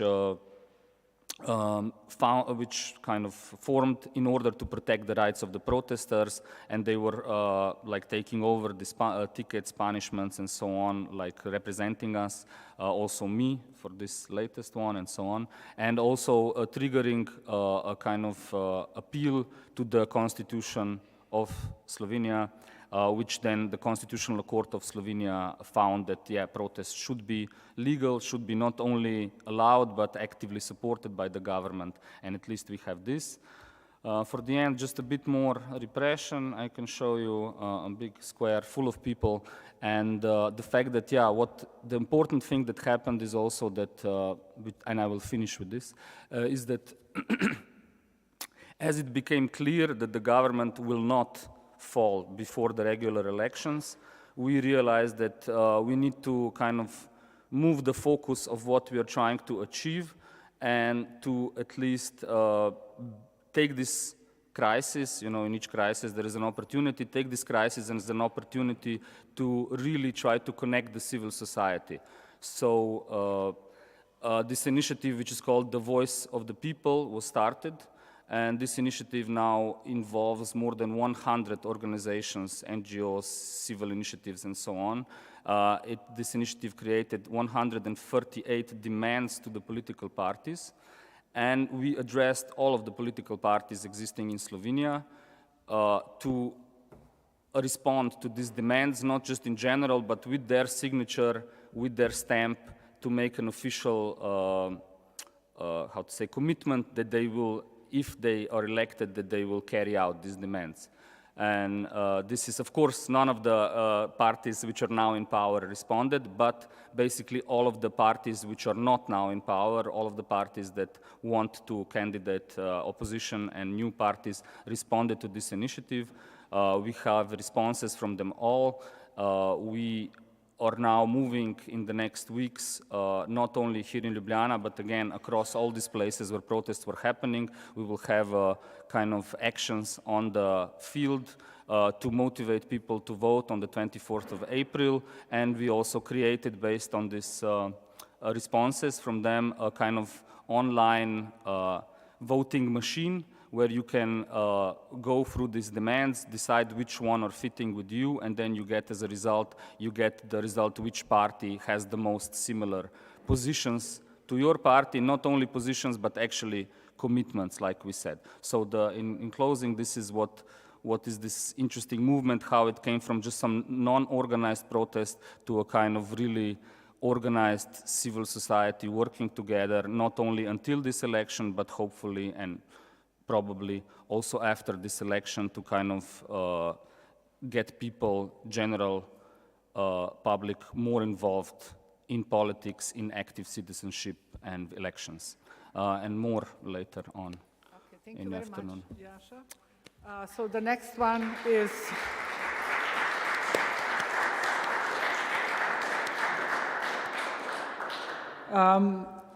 Miha Zadnikar, representative of Aktiv delavk in delavcev v kulturi, the Cultural Workers Active.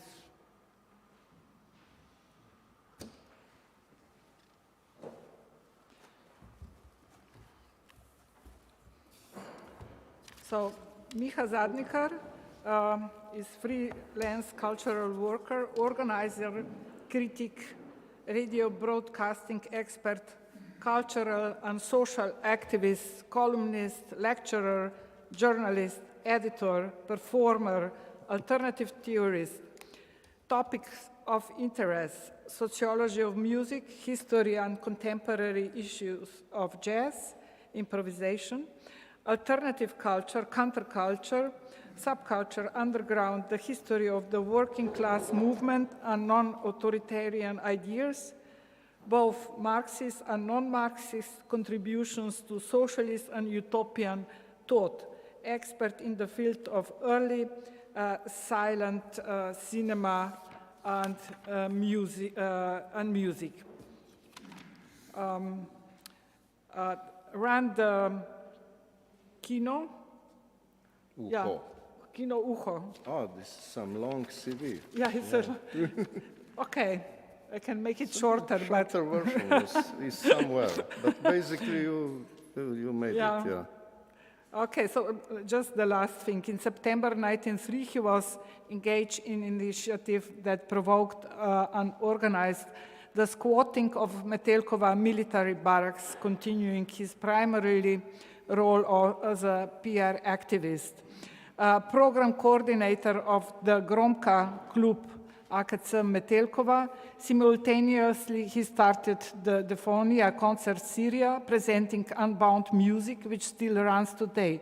Program board member of Jazz Cerkno, Miha has been writing columns and essays for more than 35 years. At present, he runs the Idealna Godba show at Radio Student. Okay, thank you. Thanks for the invitation. Just small remark, I am ex-program coordinator in Gromka, 1999 to 2004. Okay. What will be maybe crucial for not so for the things I am going to tell now, but for the workshop. This panel will be divided in two parts. ADDK is namely closely connected in two periods of times. Maybe some of you know both, but I'm almost sure that the connection of the emergency of ADDK is not so very well known. But for introduction, I have to confess something. Same as Tomasz Masnak said yesterday, time of confession, that this night was quite heavy if I connect it to the things we heard from the both lecturers yesterday and the day before yesterday. That means Peter Klepec and Tomasz Masnak, about the nightmares, about varieties of democracy, about various liberalisms, and it continued in very nice Unheimliche when I almost in the same site at night saw that one of my favorite scholars, Ajaz Ahmad, died. Then I saw this farce of charging almost 35 euros of Jascha Jenul. And then I saw the war situation, and then I saw that the European leaders met in Versailles, and immediately I went more and more down, saying to myself, if they met in Versailles, that means nothing good. And I remembered, and this is the nice connection, that last year Tomasz Masnak published very nice short article, highly recommended, about Versailles. Not Versailles deeply in the past, not Versailles nowadays, but Versailles in the times of famous peace treaty, end of First World War, that means 1919. And it's called Democracy's Defeat Started at Versailles Treaty, 1919. At Versailles Treaty is then not in the title. For the end of the introduction, it's very nice to read grand finale about Masnak Versailles. From it, Versailles inaugurated, I quote, both economic liberalism and anti-democratic politics. That's why, in fact, there was no irreconcilable conflict between liberalism and fascism.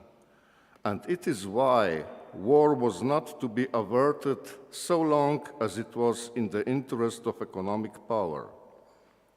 The Versailles Peace Conference was not a failure. Indeed, it succeeded in its own goals for nearly a century. The world order it introduced is only now falling apart. Even so, its worst elements seem to be staying with us. This is the Masnak Versailles, and when I try to move away from all this addiction to adds to the nightmare, I tried to contemplate a little bit about the status that not only NGOs and squads, but also public institutes has. Then I recalled Moderna Galleria, and to be now closely connected, where I got the equipment for the first part and second part of the activities in resistance of ADDK, was year 2005.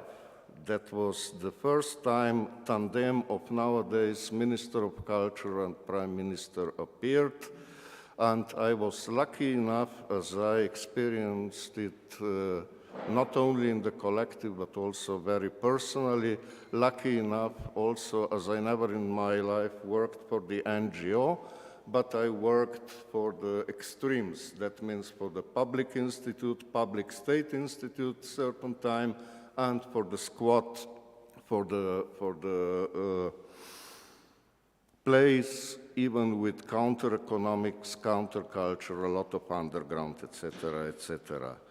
Namely, in 2005, one of the crucial moves that reminds us on the Moderna, Galleria threats and all other public institutes under threat was a direct attack to Slovenska Kinoteka, to Cinematheque, to Film Archive. What happened after the director died in the spring 2005? They simply changed the whole crew. How was that possible? It was possible even if our director was very good, excellent in certain fields. There was a mistake made in the organizing the people who worked for the Public Institute. Nobody in the program and organization was regularly employed for the full salary.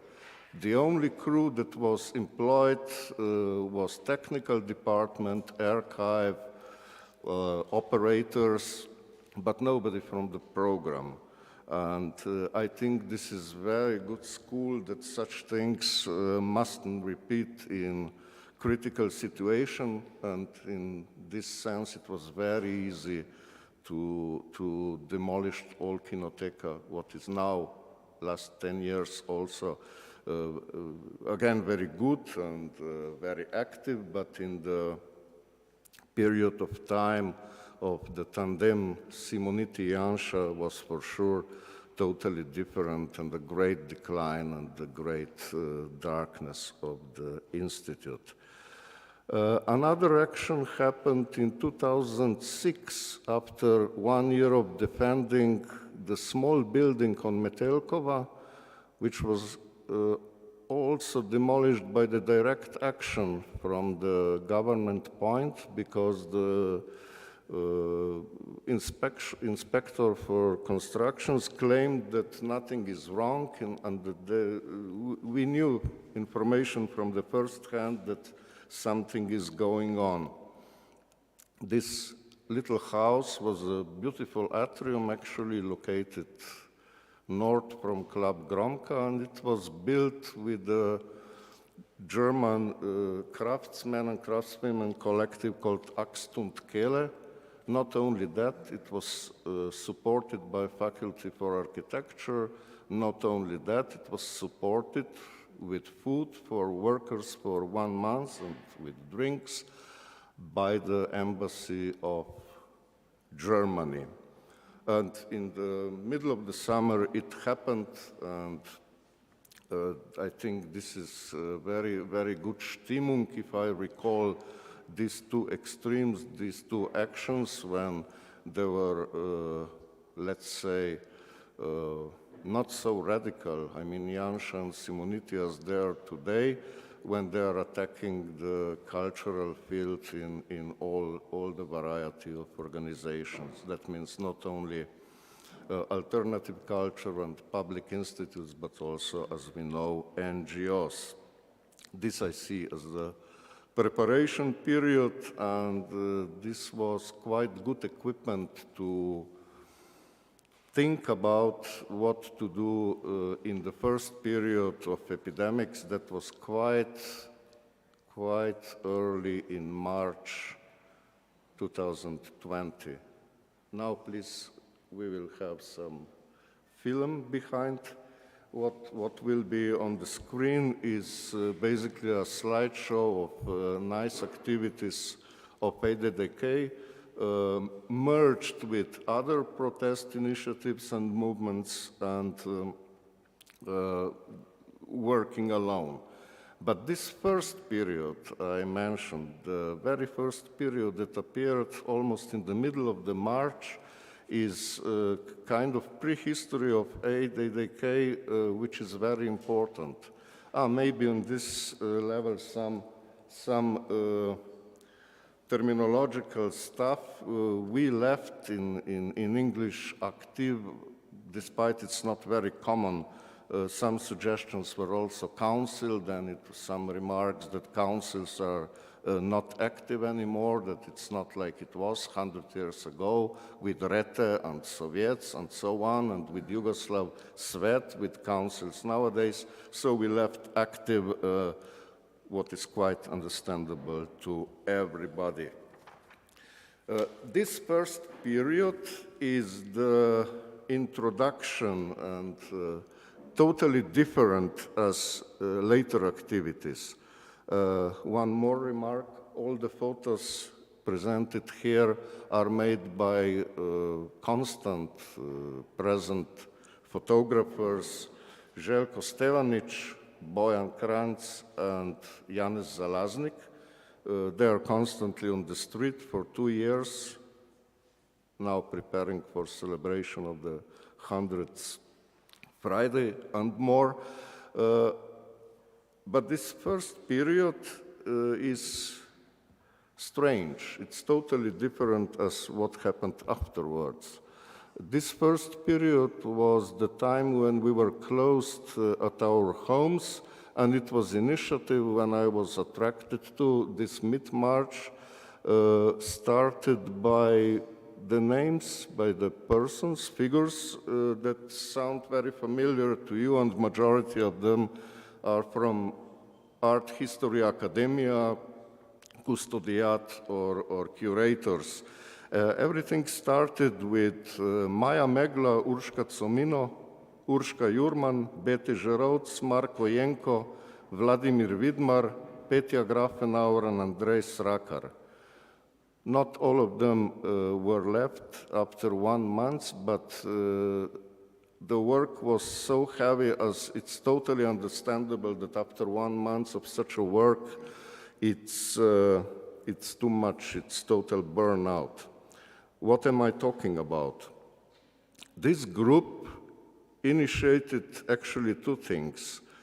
Parallelly with reactions, with very strict, maybe naive, but on-time reactions to all the help that came from European Union and all the government sessions when they were deciding about how to save the population and how to deliver the money that appeared.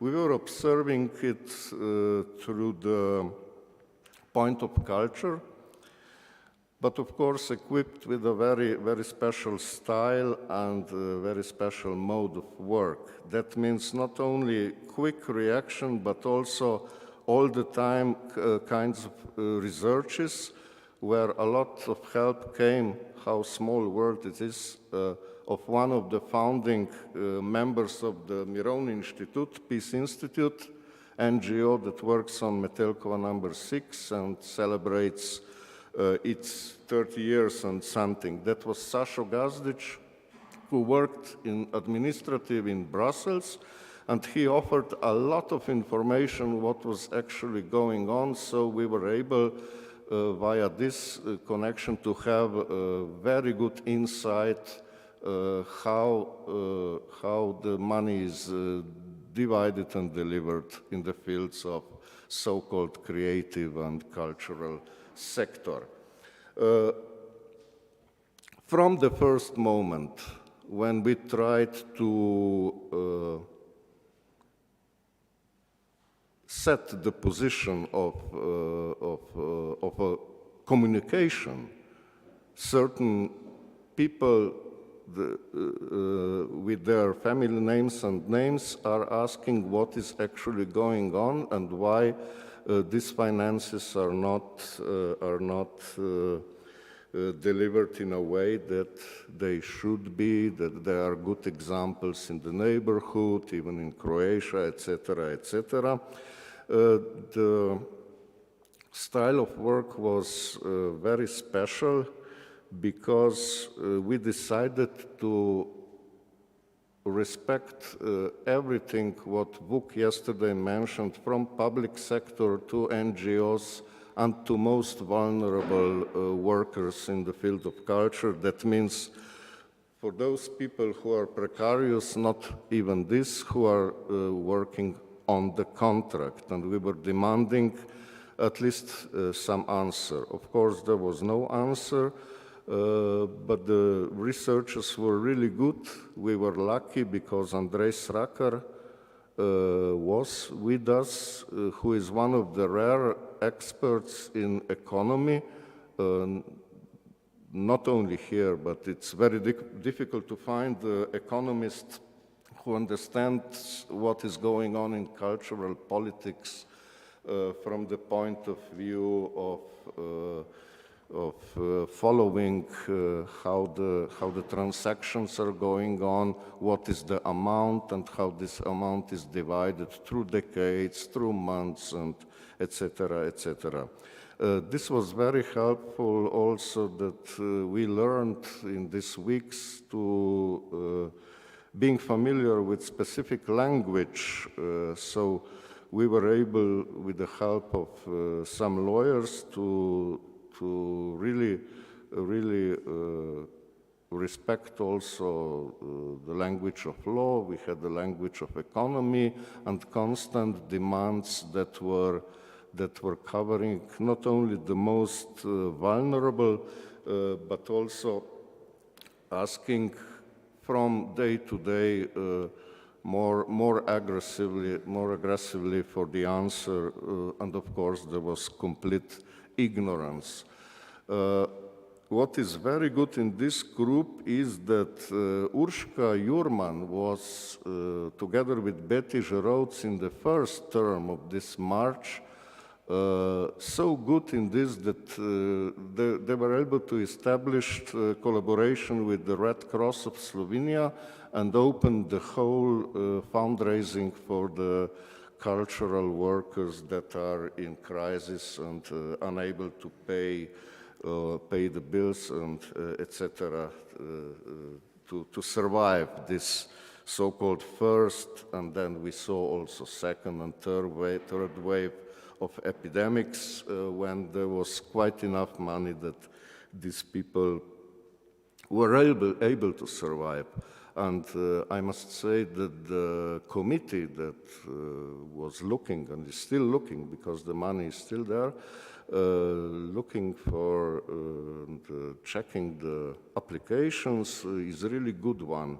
We can only imagine that Ministry of Culture or municipality cultural department have such a committee, such a commission, jury with an insight also in the most vulnerable fields of the culture. To make conclusion, they were able to understand NGOs and also precarious workers and working on that field as well. As I stressed, this was a very specific work for all of us for the first time, but it's nothing new because that period and nowadays for many of us things happen, and things in history lots of times happen for the first time.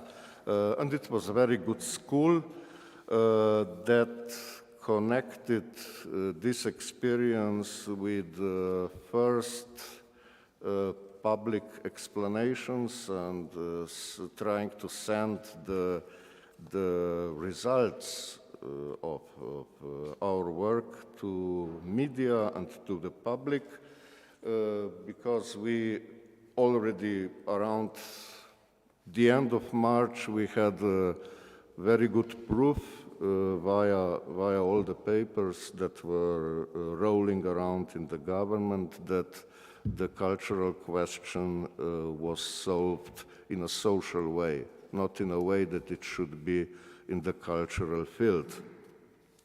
Cultural field that we also positioned, and I have to stress that this first period of prehistory of aktiv delavk in delavcev v kulturi prepared more or less things that are very useful in the future.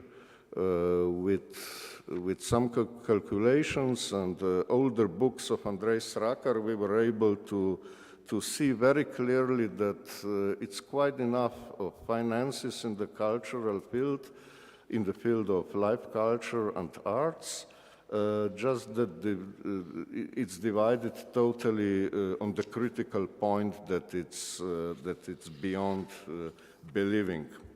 Besides this, we had also lots of discussion, and this preamble is written somewhere that the cultural ministry, and it's not now making some huge elephant out of nothing, that the cultural field should be very precisely divided so that the finances for heritage and for the media and the whole sectors for heritage and the media, maybe they could be under the same roof, but for sure not so closely connected to life culture and art. Besides this, there is also idea, maybe someday will be not utopian, that certain operations in dealing with finances on the Ministry of Culture should be done in more alternative way. That means more dynamic and more flexible, that we should not have, for instance, intermedia, visual arts, music, literature, film, etc., but that there would be, or should be, by our opinion, some special sector that is what is said that is said in the 1 minute. That's unbelievable. Actually, something that we already had in alternative culture in a different position, like it was, for instance, from the 60s, 70s to the 80s, to make this story short, that by the invention of new modes of production, by being very close to the means of production, and by inventing this trans-aerial approach, as, for example, Forum, Ljubljana, and Škuc were masters of it, plus the whole bunch of different types of financing are maybe the solution for it. Okay, this I came to almost a half of it. But you almost are having a half workshop of it. too. More is luckily on the workshop. So on the workshop, I would mention and go back to Tjaša Pureber, who is present there and will be presenting her stuff in the text Cracks of Freedom, when this very nice soft landing and variety of movements and protests and resistance is very well described. How is it working? What is important from this first part, from anti-authoritarian position, how the tempo is reflected, how it was decentralized and social responsible, about opening the political public space. All the things you may observe also in the picture, which are not only from the actions that began after this first period, which was, as I see now, quite important. Yeah?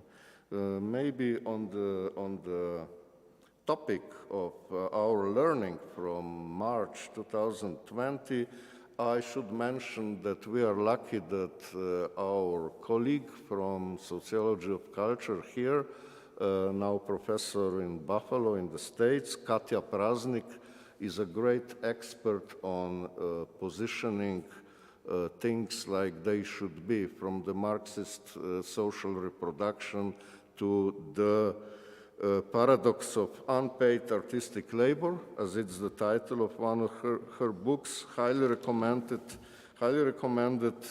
Autonomy of Art, the Avant-Garde, and Cultural Policy in the Transition to Post-Socialism.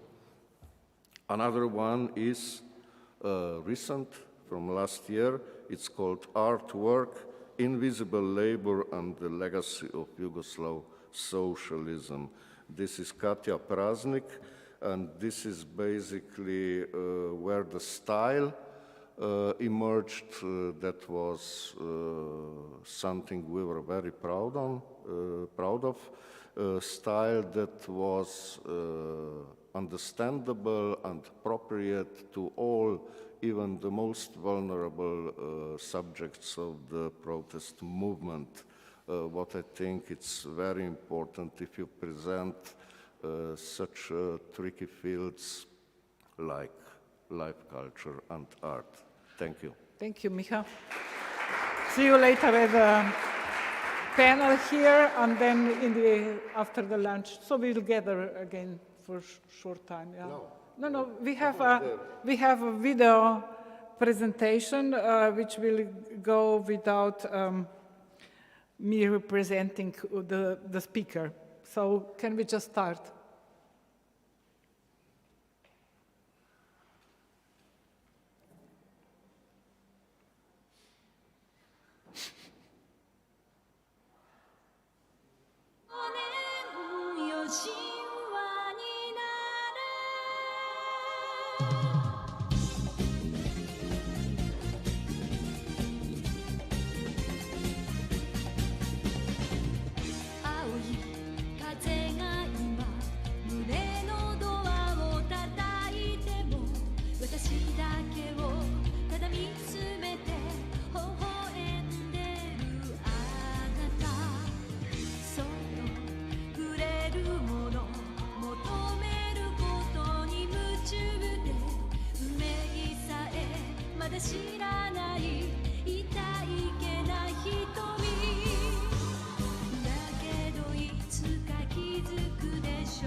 Representative of...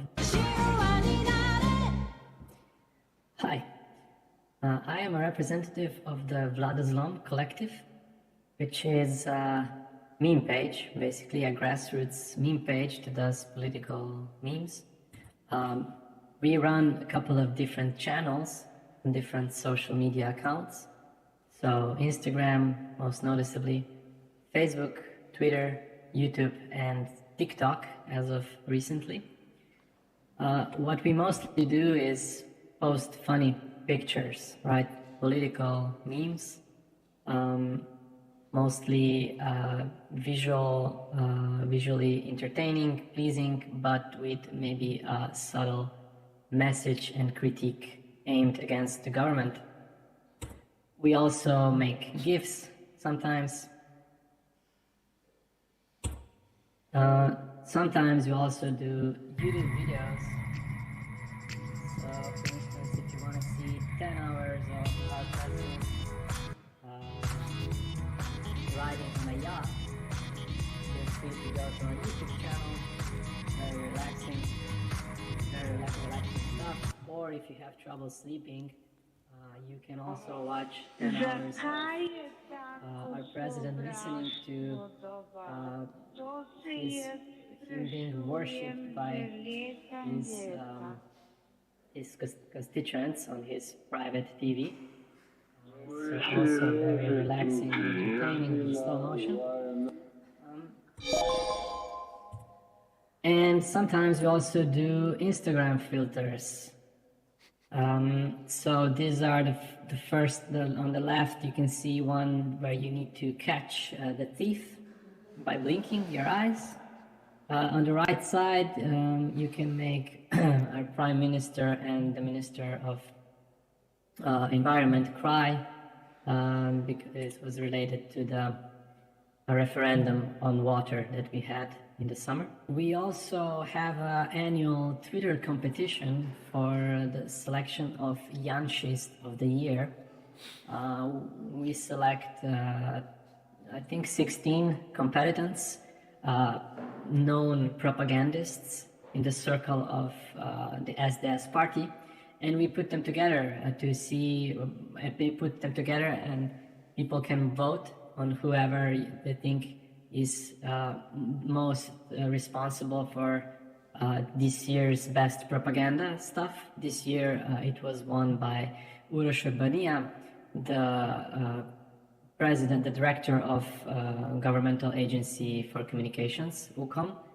He did really amazing work last year with being a chief propaganda artist. So this is something we do. And what we also did, and that's also one of the main reasons that I have to be masked here now, is we also doxed some Nazis recently, a couple of years ago, 2020. As you might have heard, there has been an attempt to create a grassroots movement in support of the SDS party that would mimic Yellow Vest movement, but those guys were actually Nazis. So what we did is we discovered online identities of all these people who posed as supporters of Vojana Janša, and we discovered quite a few Nazis, among them Nazis meaning that they have swastika tattoos and are linked to blood and honor organizations and stuff like that. As you might have also heard, expressing critique in Slovenia online recently, it can lead to some trouble. So that's one of the reasons why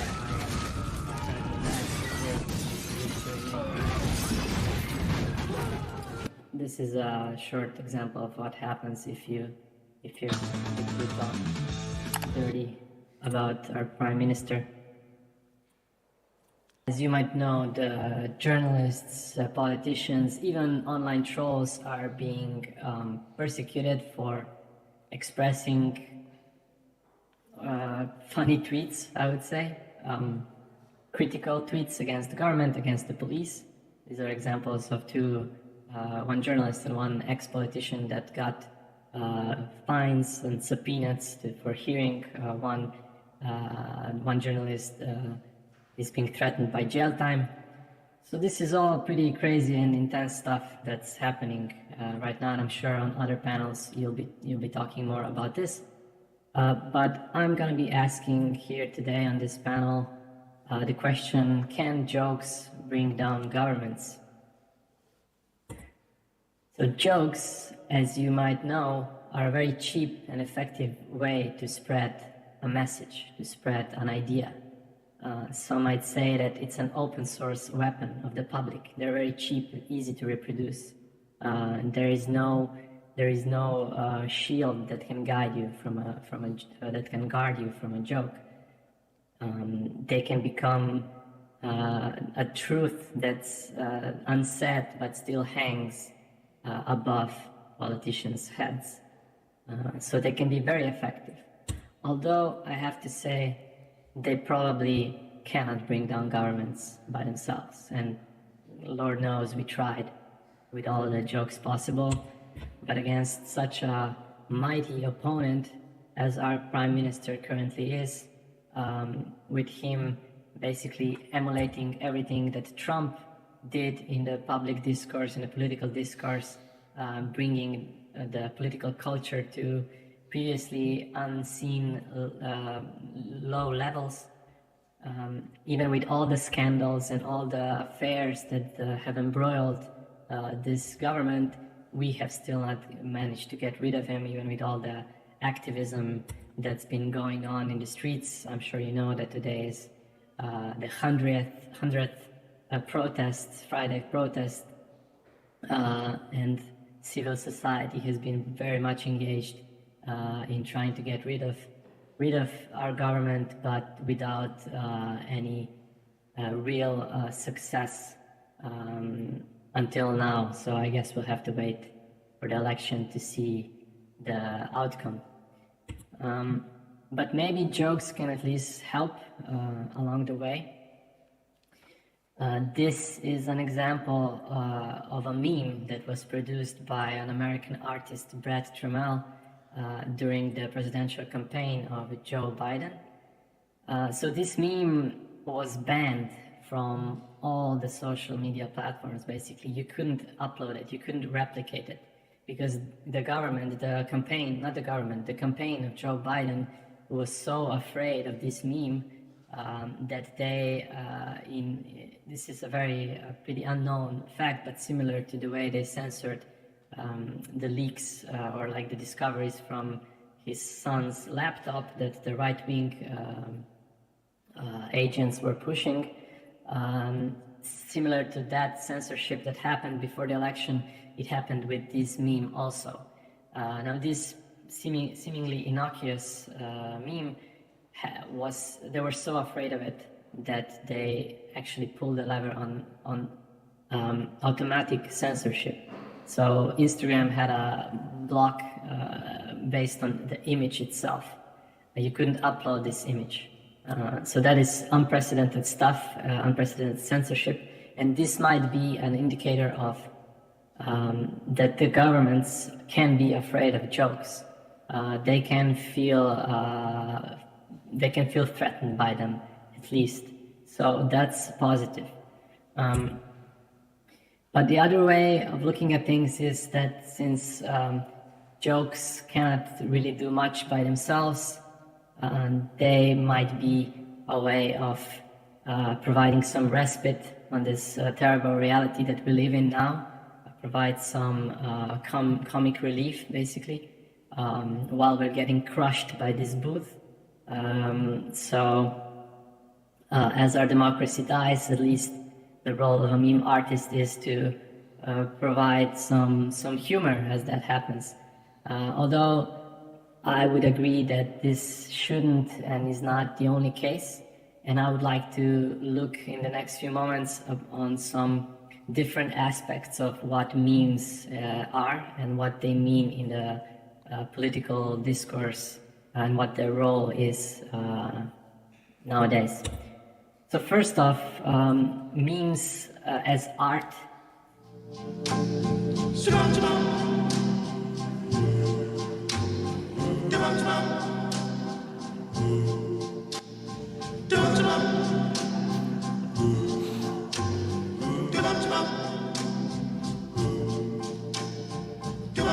Are the stars out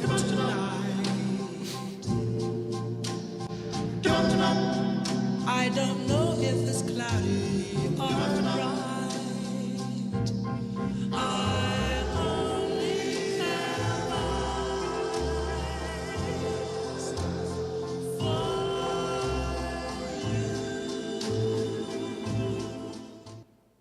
So memes have a good way of defining our collective reality. Nowadays, it feels like there hasn't been an important event if it's not being memed on. Every single, either political, either pop culture, either sport event or happening, even on the global, local, and even on national levels, always they are somehow memed on. We get a bunch of memes that represent this, that talk about this new event that happened, this collective reality that we all live in from different angles, right? Memes represent this reality. And isn't that what art is supposed to do, right? Art should be a reflection of time. Art should provide some mirror and some insight into what's left unsaid in the discourse on the front-facing side of the discourse. So in that sense, memes are definitely an art form, especially if you consider them, if you draw some parallels to Dadaism and how, in the context in which Dadaism has emerged, it's kind of we are living in a similar time right now, with all the tensions moving tensions brewing, we can see a similar response, a similar rejection of the narratives that are trying to be superimposed upon us, with being expressed with memes, especially the fried memes, for instance. That's a genre of memes that's very similar to what Dadaism was trying to do. But since memes are so easy to replicate and create, they might be more, we might have to look at them more in the form of a folk art. So basically, they are a form of folk art. Memes don't usually go through the same institutions as the art does, right? There's no galleries or museums, or back in the day, churches were the institutions that would govern and say what art is, what is worthy of being art. Nowadays, these are algorithms, right? Algorithms are the ones that define, and we ourselves, with clicks that kind of power these algorithms, they are the institutions that say which memes are worthy of being good and replicated. So that's, I think, an interesting way of looking at memes and what memes represent in our reality, especially with this in the dialogue, or like in the contrast towards what art is and what art is supposed to be. Another way of looking at memes is through the lens of memes being a propaganda machine, a propaganda tool. Not sure if you saw this, but a couple of years ago, European Union released this pamphlet warning people about the use of humor in far-right extremist groups. Now, they would say that the memes have become a central means of online communication, which is definitely true. The mimetic language is now, as we talked before, is definitely prevalent in every sphere of online communication. But they were warning the public of this new trend where memes were being used as a way to recruit people into right-wing organizations. I'm sure you saw this panic with the Pepe the meme and how it was used in the Trump campaign back in 2016. But memes do seem to be an effective way of world building, of sort of working as a Trojan horse for the ideology. So basically, ideology can be packed in a meme, and the meme can more easily penetrate into our systems, into our minds, into our discourse, right? Memes can be thought of as embodiments of ideas, an easy to swallow pill that you don't really know what's inside. And ever since the center has fallen in 2016, as I mentioned before, with the rise of Trump and Brexit, and also in Slovenia, this happened with the fall of modern center party, and how they basically fell apart, and how they joined Janša's government, even though they were supposed to be the center, not collaborate, even though they said they're not going to collaborate with the extreme right-wing party, which SDS is. And ever since the center has fallen, we have seen this explosion, right, of ideas, of overtone windows, and of the overtone window.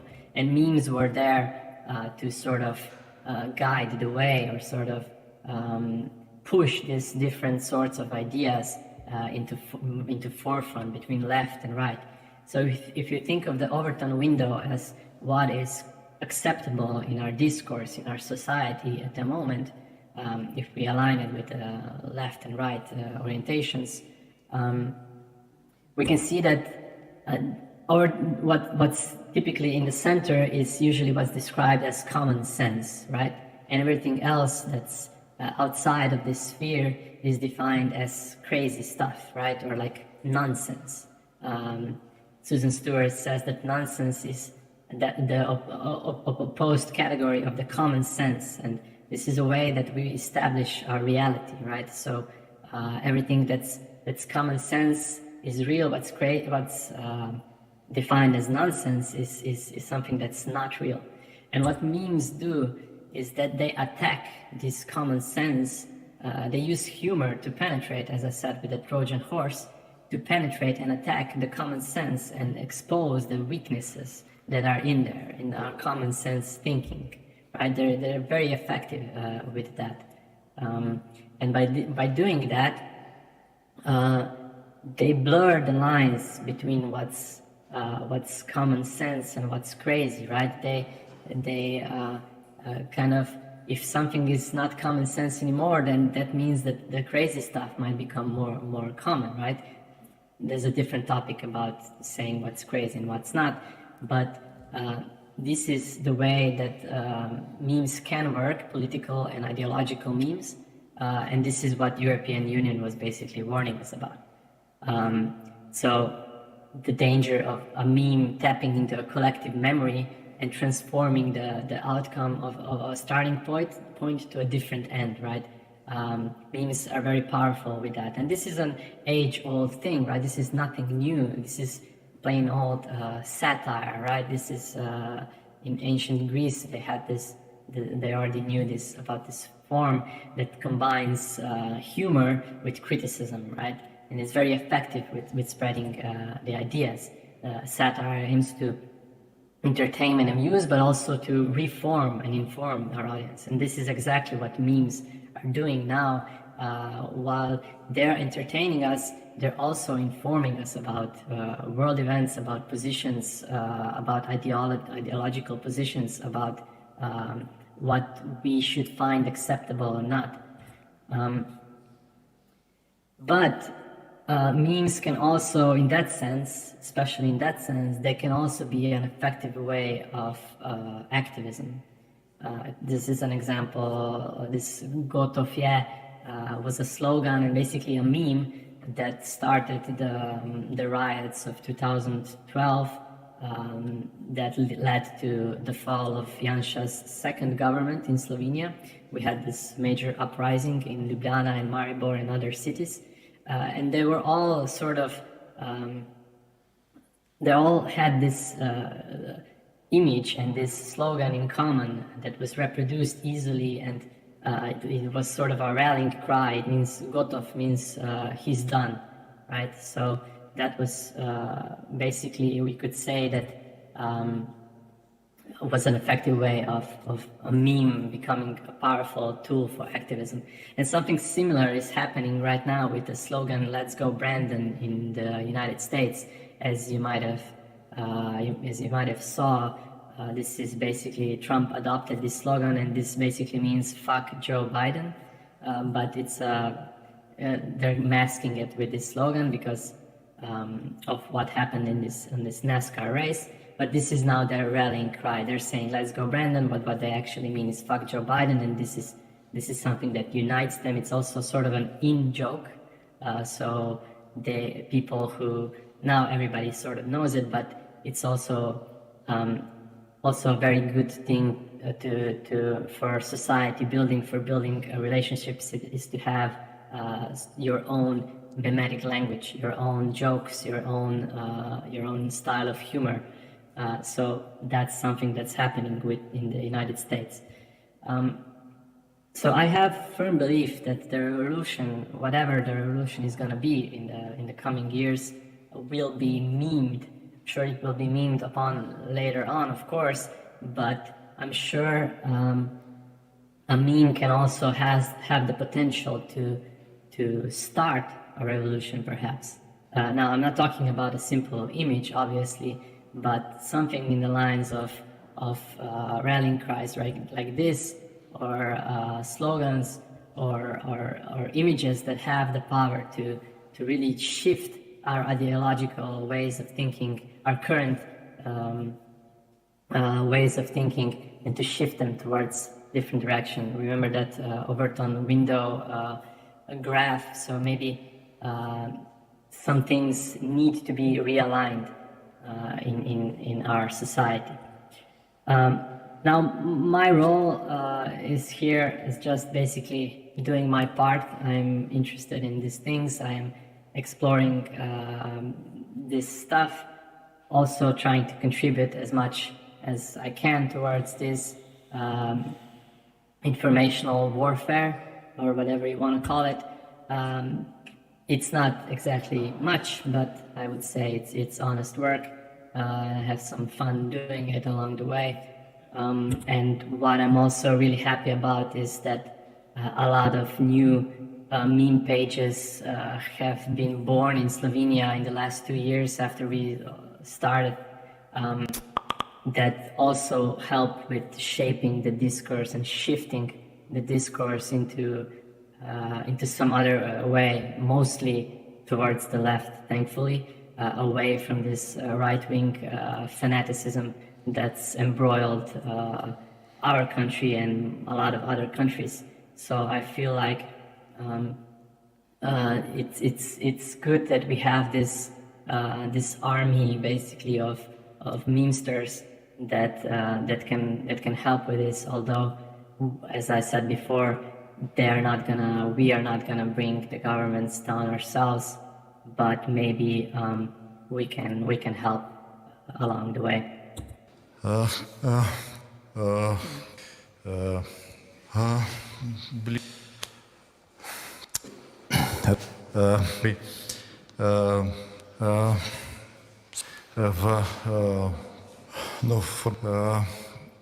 Maksimalno.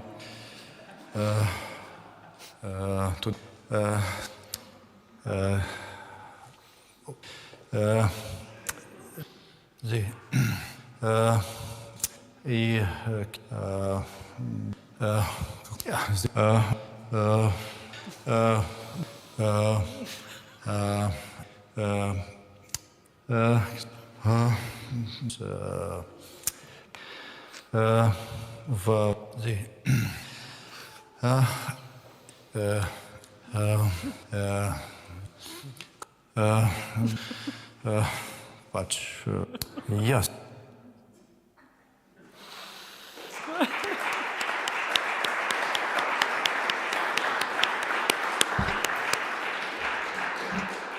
Okay, thank you very much. Okay, thank you very much. Vladozlom. Stay with us, Vladozlom. Vladozlom would mean government crash, or in one word, not in two. Okay, so I would like to invite all the speakers. We have very short time for the discussion, but I think it's nice to have you here, at least for some questions. Have they all disappeared? Jascha, Peter, Micha. So what's going on?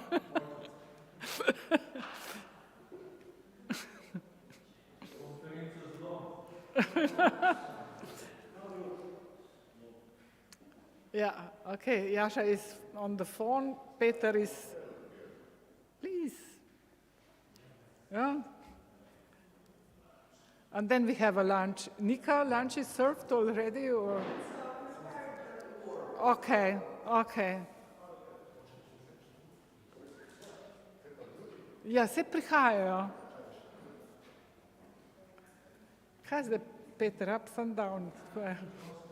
Jaša, čakamo te.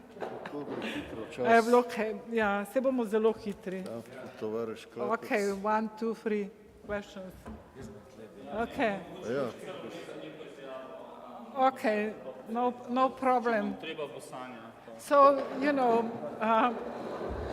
it's always, it's not a normal conference. It's in the middle of reality. Everything is happening. Jascha is waiting for urgent calls, and, you know, things are happening. So, is there an urgent question already? No? Shall I start then with?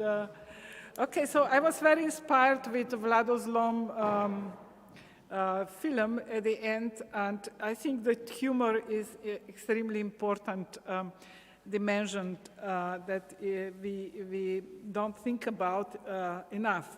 And here is the question for all of you about the left populism. So we know that populism is mostly in the hands of, that the right-wingers are masters of the populism, and then, you know, the left, which is more intelligent, is a little bit ashamed of using the populism. But I think that things are happening in the streets. For example, the art actions during the last 2 years were different than the performances we are used to have in our galleries, in the theaters. So something changed also in terms of the aesthetics, and humor especially, and we know that the right-wingers, they don't have humor. So how to think the left populism from your experience from the last 2 years, and how much you think is important? Yeah, shall we start with you? I think it's critically important. I think this feeling of humor, of even humor combined with provocation, is something that is, like a very good antidote to this serious right wing. Once the right wing is in power, it's all about homeland, family, values, and so on. So I think this using humor, one of the actions that I'm most proud of is the fact that we made, when it was snowing last year and this year as well, a giant big dick in front of the parliament, like a large penis, at least 2 meters high, and we titled it "A Message to the Government." And the nicest thing was when the main news stations was actually reporting, and there was this serious reporter saying there, yes, and today there was a snow message to the government in front, and there was this picture of this big dick in the back. I think, actions like this are critically important, and to try to put humor as much as it's possible. When people are getting beaten, or like, you know, really police repression is happening, then somehow this humor, it's difficult to find it, and it's questionable. But in general, absolutely. Okay. Yeah, I would add it's very crucial for the collective. If the collective is without a humor, it's an ordinary team, for instance. And not hoping not to be too militant, but from the army, from the Yugoslav army, I remember studying a book saying that humor is a crucial part of counter-propaganda. That means something that is going against the seriousness of various intelligence services. Yeah, I remember this, and I agree. Counter-propaganda is humor, basically. Better this humor is, better we can fight such things in the society. I'm on left populism. Peter, maybe. No, I agree with you that humor and jokes are, as Vlado Zlom had also showed efficiently, has a very big potential in paying tribute to some things that are not so easily visible with other means. So, but I think that what Vlado Zlom has also emphasized is that jokes and humor form a kind of social relations. So they are not per se something very negative or against the government or against the ruling social ties. If we use some humor from ex-Yugoslavia, for instance, then you have all these guys, you have jokes, Americans, Russians, and a Bosnian guy or Tito or whatever. And then it was very predictable how the joke will end. So the joke usually ended by emphasizing some sort of let's put it that way, common sense that was basically aligned with the ruling ideology of Yugoslavia today, at that times. It's possible that perhaps right-wingers are not without humor and not without jokes. The problem is that these jokes are rather offensive, or they are telling things that can't be said directly. So in a way, as memes, for instance, they point out what it's usually in the ruling centrist world, what's usually considered to be too extreme to be pronounced directly. So, and yes, of course, left populism, that is the thing going on for some time now. There are very strong populist movements, and there are very strong theoretical grounds laid by Ernesto Laclau, Chantal Mouffe, etc. So I don't think populism is something very, it's something doubtful or even per se going in the wrong direction. On the contrary, I mean, populism means that the ideas and theories have become massive. That's one of the points of early Marx, how to consider theory. So that would be my... Okay, thank you. Yeah, I would add that every political activity, serious political activity nowadays, with this bunch of anti-politics all around, needs at least a bit of populism. But left populism is, in our cultural history, a term from the early 80s, established on the Radio Student, when they were shaping, when the group that was too radical for the jazz festival invented Druga Godba with bunch of avant-garde, world music, some avant rock and stuff like this, and together with alternative music like punk and rock in opposition, and this was called, and Zoran Pistotnik wrote an article about it in Glazbena Mladina, left populism. This music was marked in early and mid 80s as a left populism. Okay, so there is local history on it. Okay, so is there a question? Okay, so yeah, Jasha is somewhere out, but I wanted to... Huh? Aha, there is a question. Okay, Tom.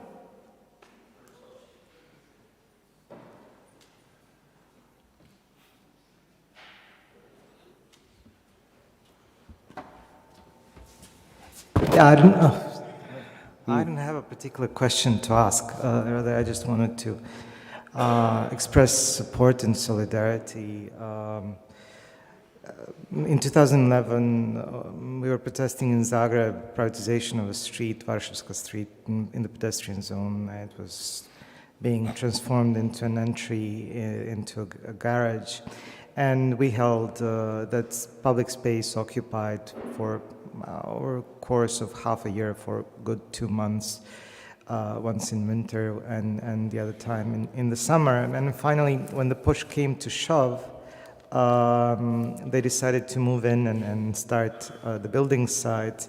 We arrived there and sort of put our bodies in the weight of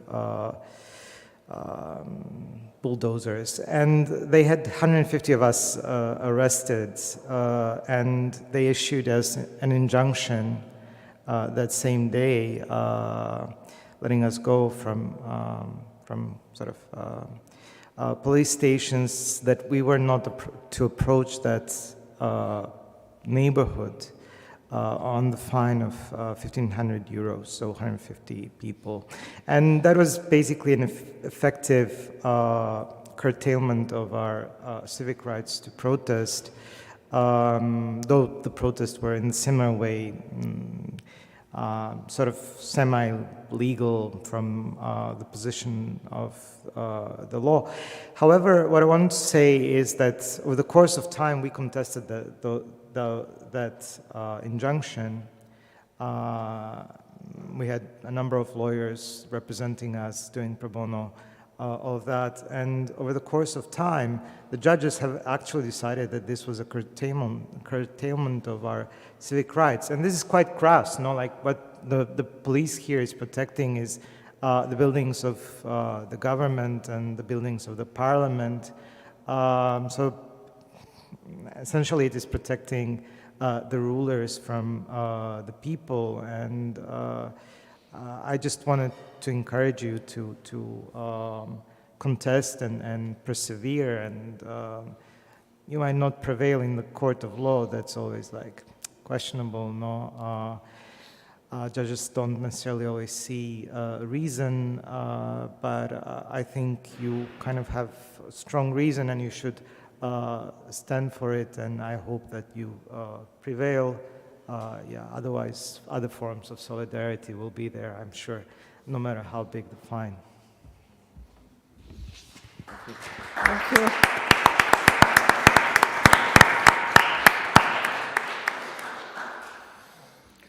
Okay, so now I'm like Jascha, you know.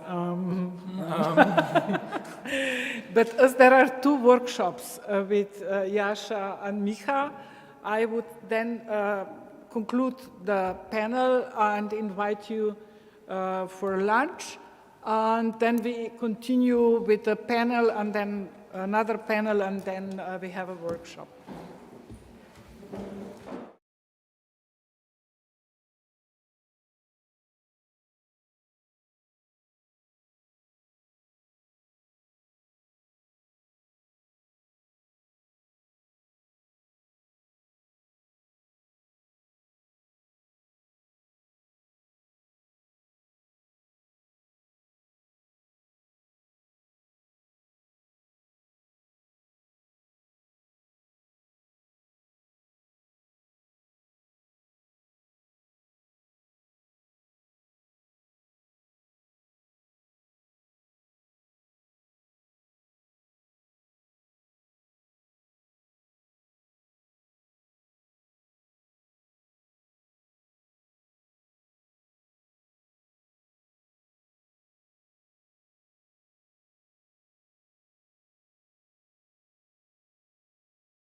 So,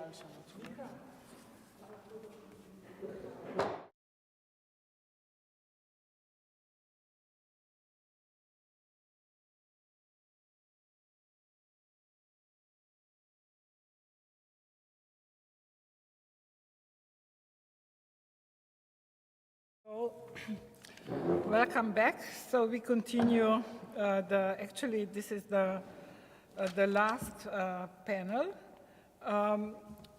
of the conference, Artists and Activists, panel 2, with Tjaša Pureber and Miha Blažić and Toko. Tjaša Pureber is a political scientist, independent researcher and publicist. Her main field of interest are social movements from below and cultural policies. She works as a cultural producer in the field of performing arts. She used to work as the head of advocacy with Asociacija, a network of NGOs and self-employed cultural workers. She's a long-term activist for social justice. So Tjaša, I think first, the floor is yours. Okay, well, I think that we heard a lot about what has been happening in the last 2 years and how artists and cultural workers have been involved in that, and I don't want to repeat what my colleagues before already said, but I would like to maybe speak a little bit about certain, let's call them fringe areas that kind of, I think are absolutely crucial in every moment, in every social movement, but are very often neglected. And these are the spaces of illegality, the spaces of so-called vandalism, of so-called violence. And I would like to actually speak about how these practices are of extreme value for the reproduction of social movement, for the long-term change and difference, and especially about the power relations that determine what is legal, what is illegal, what is acceptable in civil society, what is unacceptable, and so on. When, these days, because of the war in Ukraine, I was thinking a lot about the experiences that we had more than 20 years ago, between 2001 and 2003, when the entire world of social movements was fighting very strongly globally against the invasion of Afghanistan and Iraq. And in a lot of those moments, I remember how it wasn't just the opposition against the war. This was actually the moment that was coming out of the anti-globalization era, where there was a lot of talk about how neoliberalism, how austerity, how capitalism is an issue, is a problem, and just how very much, how hard it was for that discourse to be anything but accepted with patronizing behavior, with sort of looking at basically the best case scenario was that whoever was speaking against capitalism and neoliberalism at that time was seen as someone who is absolutely naive, but oftentimes this was met with repression, and not just by police repression and terrorism trials, but it was also met with absolute silence in the general society about those topics. And then later on, I remember how in around 2006, 2007, in autonomous spaces, Rog, that is now already demolished, in Metelkova, people started to speak about precarity and how austerity and debt is actually bringing people down. They were speaking about the evictions happening in Slovenia, and this was, again, something that never managed to reach out into general society. In 2011, when there was an occupation in front of the stock exchange in Ljubljana, we were already speaking so much about debt, about austerity, and yet this was seen as absolutely, I think the term was loony land or something like that, rather, again, met with complete disbelief. Now, what's interesting, fast forward 10 years, now the World Bank and International Monetary Fund, being two arch enemies of the social movements in the anti-globalization era, who were promoting austerity, who brought down several states into spiral of debt globally, in Global South and so on, are now basically saying the same things that the social movements have been saying, that neoliberalism is bad, that capitalism cannot grow indefinitely, that states should not impose austerity measures on the population, and so on and so forth. So why am I saying that? Not because I think that anarchist and anti-authoritarian movements managed to somehow got, like two really problematic interstate financial mechanisms on our side. Not at all. I'm saying this because it shows that even what is, very recently been seen as the most radical gesture possible, like opposing capitalism and neoliberalism, can in time, in order to persevere the system of capitalism, become part of the mainstream. It can become, the discourse itself can become recuperated, and it can easily adapt in order to serve the continuation of the existing social order and status quo. And this is what brings me to an actual topic of my discussion, and that is the question of how can we as activists or artists or researchers or so on actually oppose and fight against the process of recuperation. I think that there are two ways how basically the states are dealing with social movements in any historical period in the last 2 to 3 centuries. One is basically by truly using a lot of repression, and I think we have heard a lot about this kind of repressions that have been happening in the last 2 years in Slovenia, for instance, but that sort of repression, as I'm sure will be heard later on, is actually felt by a lot of populations on daily basis under any government. But besides this very clear police oppression, terrorism trials, legal prisons, and so on, there is a more subtle methodology that is being used, and that is this process of recuperation, of neutralization of social movements.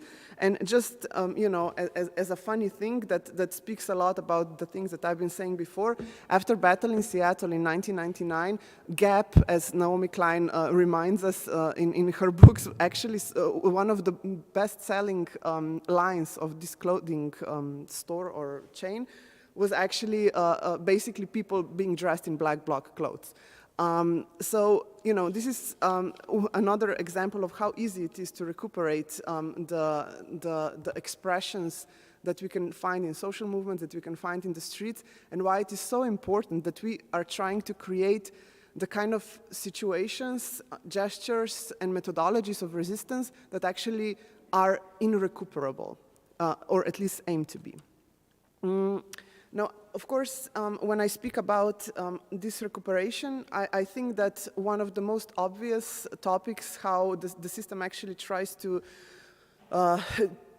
handle the situation of social movements and is basically discreditation. In the last 2 years, we have seen numerous examples of how basically every artist who went in front of the Ministry of Culture was through a machinery of character assassinations in the right-wing media has been basically completely discredited. And further on, we have also seen a lot of discreditation coming from within the movement, where the most radical parts were always discredited as, oh, you are being naive, oh, you are not being realistic, oh, we have to fight for whatever it is that we are fighting right now, in the case of Slovenia, of course, Janša.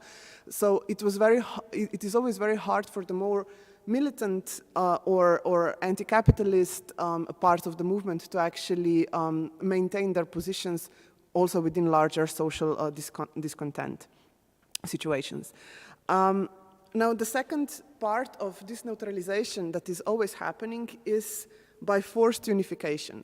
I remember, as an activist, I guess I went through really several stages and surges of social unrest in the last almost 20 years. Whenever a social eruption in form of protest happens, one of the things that always happen is that there is quite contradictory situation on the ground, which means that a lot of different players are on the field of social movement with a lot of different ideas, with a lot of different methodologies, and oftentimes also contradictory to itself.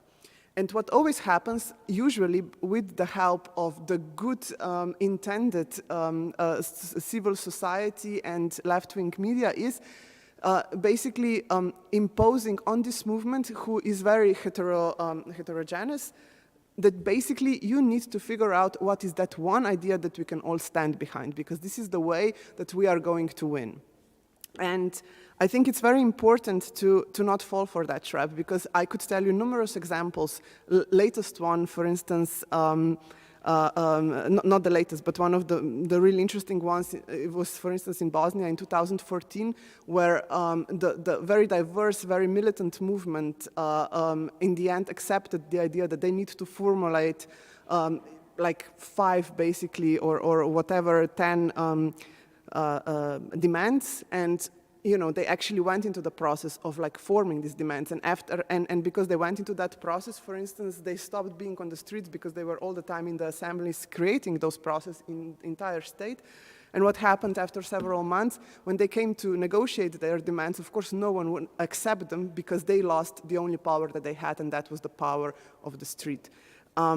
So usually this forced unification also means that the movement is easier to be negotiated.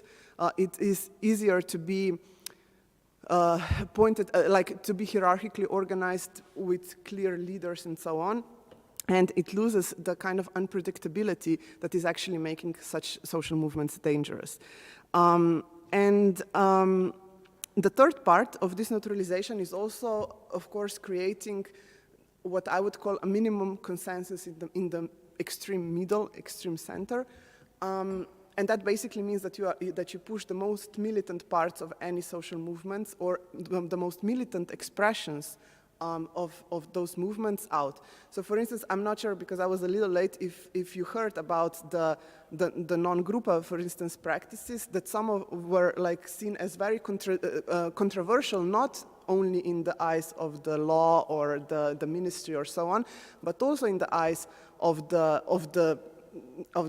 general cultural scene, because in some ways they stepped over. And that is usually what happens in every kind of movement, usually, of course, to the anarchists and other anti-authoritarians who are perhaps using more militant methodology of struggle. But in any way, what happens when you push out those militant expressions on the fringes, of course, the movement again becomes something that is much nicer to present on TV, but it loses the sharpness and unpredictability that any social movement needs to make a radical and lasting change.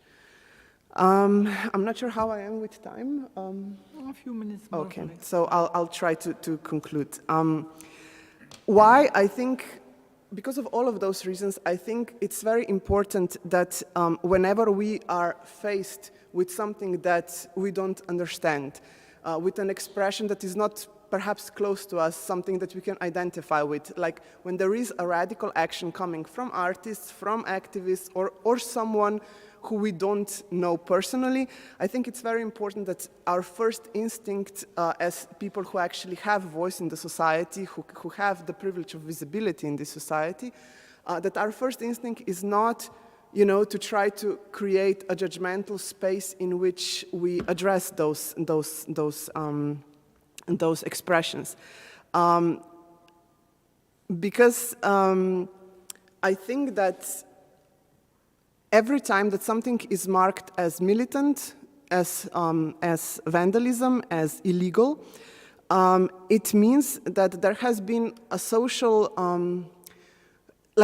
basically a social contract made that determines what is correct, what is acceptable, what will contribute to continuation of the existing status quo in the society, and what will not. An act of direct action opens up a situation in which new realities and new relations of power are being constructed. And that is always something that is dangerous to the existing order. And this is why it is always illegalized. And this is why if we truly want to think beyond that, it is important that when something like this happens, that we actually listen to the message that these actions, even if we perhaps do not agree or find ourselves capable of doing them for whichever reason, they nevertheless open up. So for instance, how interesting it is to see who actually determines illegality of an, let's say, artistic action. I would just like to conclude with a short example from Slovenia from 10 years ago. You might have heard that in 2012 and 2013, Slovenia was under, we had the same prime minister, and there was a huge wave of 6 months going on self-organized protests that were dubbed the uprisings. The minister also had to, not just because of that, but also because of that, resign. There was this artist called Maria Mojca Pungarčar, who towards the end of this wave of uprisings, created an artistic project in a space that was a prototype for the destruction of the autonomous center here in Ljubljana. And anyway, she basically gathered unemployed old elderly women to for no pay, create different kind of materials like that you use in a kitchen or in household. And they basically waved into these like aprons and stuff like that, the slogans from the uprisings, the slogans of the anarchist and anti-authoritarian movement from the uprising. And then with this unpaid work of women, she exhibited these items in one of the galleries here in Ljubljana. And then one night, before the closing, a group of about 15 militants dressed in black came into the gallery, brought and left some of the notes with which they explained their action, that they called a performative action against, I think, the destruction of the rebellious memory. And they disappeared all the items that were exhibited in the gallery. Now, to this point, this is still the biggest gallery robbery according to the law, according to several art historians in Slovenia. And then again, is this truly an illegal act? Or is it just a creative action that is continuing the dialogue with an art piece, for instance? People determining this as a robbery are, of course, people who have the position of power, who have a position to speak, and who aim to perhaps use the radical discourse in their art, but it is not completely certain if they truly also wish for radical changes to happen, because it would also could also seriously challenge the position of power that they hold in the society themselves. So I think that I will conclude with this example. I am sure that maybe we can speak about it more, but I think that even though I didn't use the examples that you've been hearing throughout these 2 days of conference, I think that basically what I wanted to point out is that a lot of the things, that the law in itself is not an impartial judge of what is right and what is wrong. It is always a summation of the current relations of power in the society, and as such, not always I mean, let's face it, some of the most horrible atrocities in the history of humanity happened according to the law. And this is why I think when it comes to the illegality of, let's say, this kind of creative actions, we should just keep an open mind when they truly challenge those relations of power that determine our everyday life. Thank you. Thank you very much, Tjaša. We'll just continue and then we'll have discussion with both of you. Miha Blažić is a Slovenian rapper and political activist. He's known for his socially critical lyrics under the stage name Antoko, and for his involvement in migrant and labor organizing as a member of Ambasada Rock in Ljubljana. During the period of mass popular protests in 2012 till 2014, he also found his journalistic voice and began publishing regularly as a columnist for the Mladina Slovenian Weekly.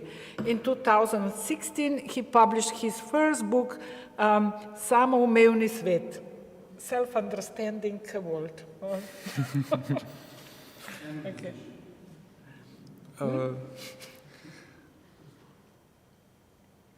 Okay, Paula.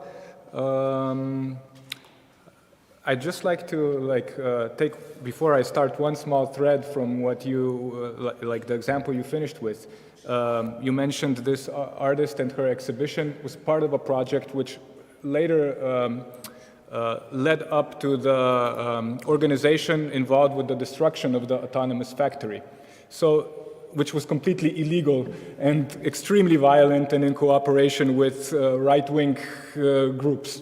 So it kind of like led me to think, you know, like actually was the robbery of that exhibition really the violent and illegal thing that happened throughout this process, you know? And I think like it's a good example of how to say, well-meaning institutionalized artistic activism which does not reflect its social circumstances, which does not reflect the way society reproduces itself and what is your relation as an artist to this social reproduction. And I think like you really found a perfect example of that. And so Zdenka introduced me with a number of like things that I do. I'll like try to focus today on, I'll speak today with, from a point of frustration over the things that I do, and try to kind of have a detached position towards the things that I do, because I feel that although sometimes criticized for it, it's necessary to have a detached position in order to kind of see like what are my relations towards the production of this society. Let me put it that way. And looking at it that way, I have to see me and individually us as members of civil society, as media people, as the intelligentsia, academics, artists, and so on. I cannot, over these last years, come to see us as anything else than part of the problem. I honestly do. And like I said, this is not giving personal blame to anybody. This is not, you know, like pointing fingers or judging any individual. This is also like me contemplating my own position in all of this. And the way I see it, and the thought just came to me a little bit before, you know, if this was 1989, 1990, like Janez Janša would probably be sitting here amongst us and discussing social movements and talking about democracy and human rights and so on, you know, and we would have been compelled to absolutely support him 100%, because of course that's the thing to do when faced with the totalitarian danger that looms above all of our heads. We must, you see, all come together and support this movement now. We must not have a detached position. We must not contemplate it. We must engage. We must do something. Come on, artists. Come on, academics. Produce, produce, produce, produce. Let's do it, you know? And when things don't go our way, we start to see it as like, why things didn't go our way? Well, it must be the individual fault of the people we supported. It must be, I don't know, opportunism or careerism within our ranks. You know, something went wrong. It is never our lack of analysis of the social conditions. So, a while ago, I heard a really fascinating statement by Tomasz Masnak. I think he had a lecture yesterday. I missed it. I don't agree with him on everything, but when he's right, he's so right that it hurts. He said something I'd never heard from any of the dissident activists in the 80s.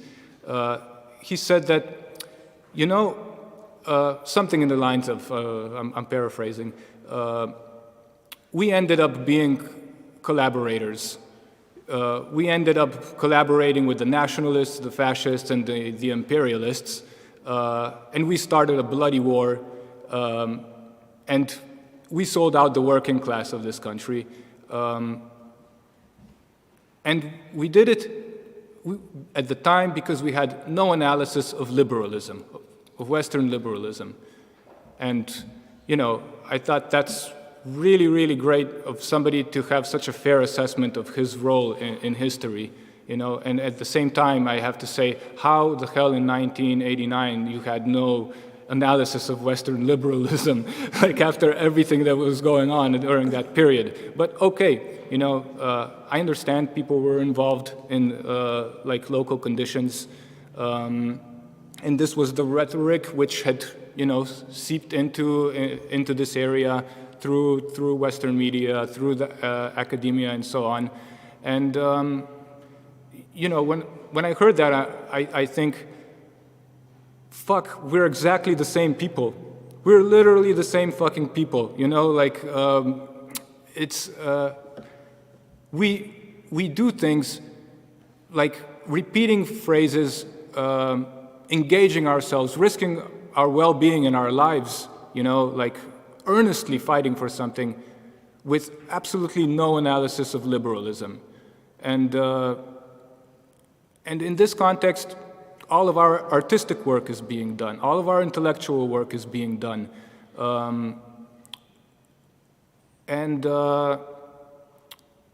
I think, you know, let's start with this word liberalism. Like, you know, like for any concrete analysis of like what we're doing, what we want to do, what our own creative output is. And there's a lot of definitions. I don't know, I'll phrase it as like a way of organizing political life that ensures certain like social stability, some civil rights, like some shallow democratic rights, while maintaining capitalist production. That means the production of surplus value.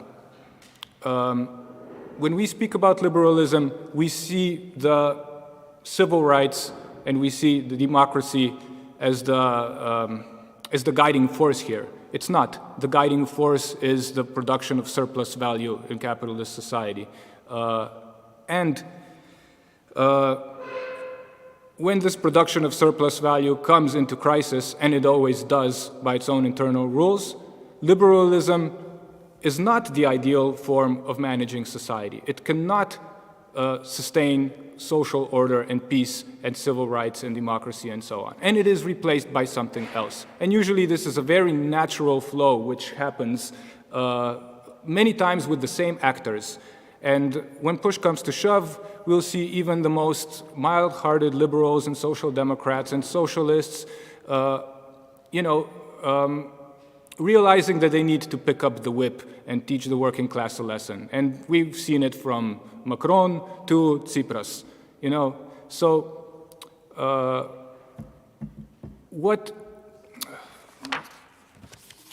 when we speak about Janez Janša, for example, like, I'll say what we do without an analysis of these processes which underline liberalism going into totalitarianism or whatever, we don't have this analysis, so we psychologize. We say this is a certain leader going down the wrong path, changing whatever, you know, like, or we say in the case of Janez Janša, you know, actually he was always a part of the Communist Party, so he had the totalitarian spirit in him and he was just hiding it during those 80s and now it's coming back because this was, you know, his plan all the time and bullshit like that, you know.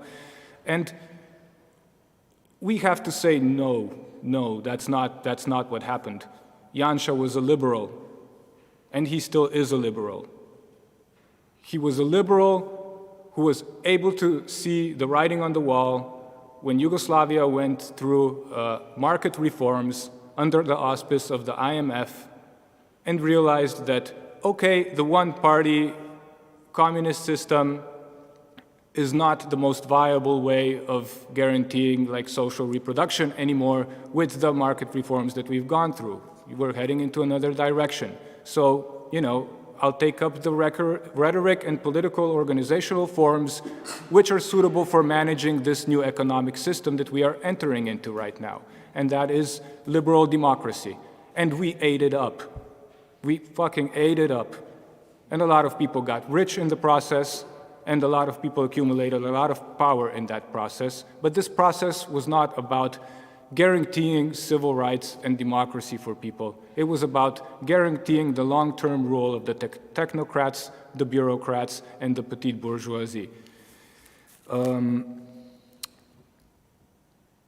And there was a period of time when we could feel that this is working. We're actually a democracy. It's actually going in this direction. You know, it was possible, I think, to believe that in the 90s. You had a lot of fractional fights between different fractions of capital. You had different interests. You had political parties going at it. And you thought, wow, you know, like lively debate between parties, you know, like civil society rising up and so on.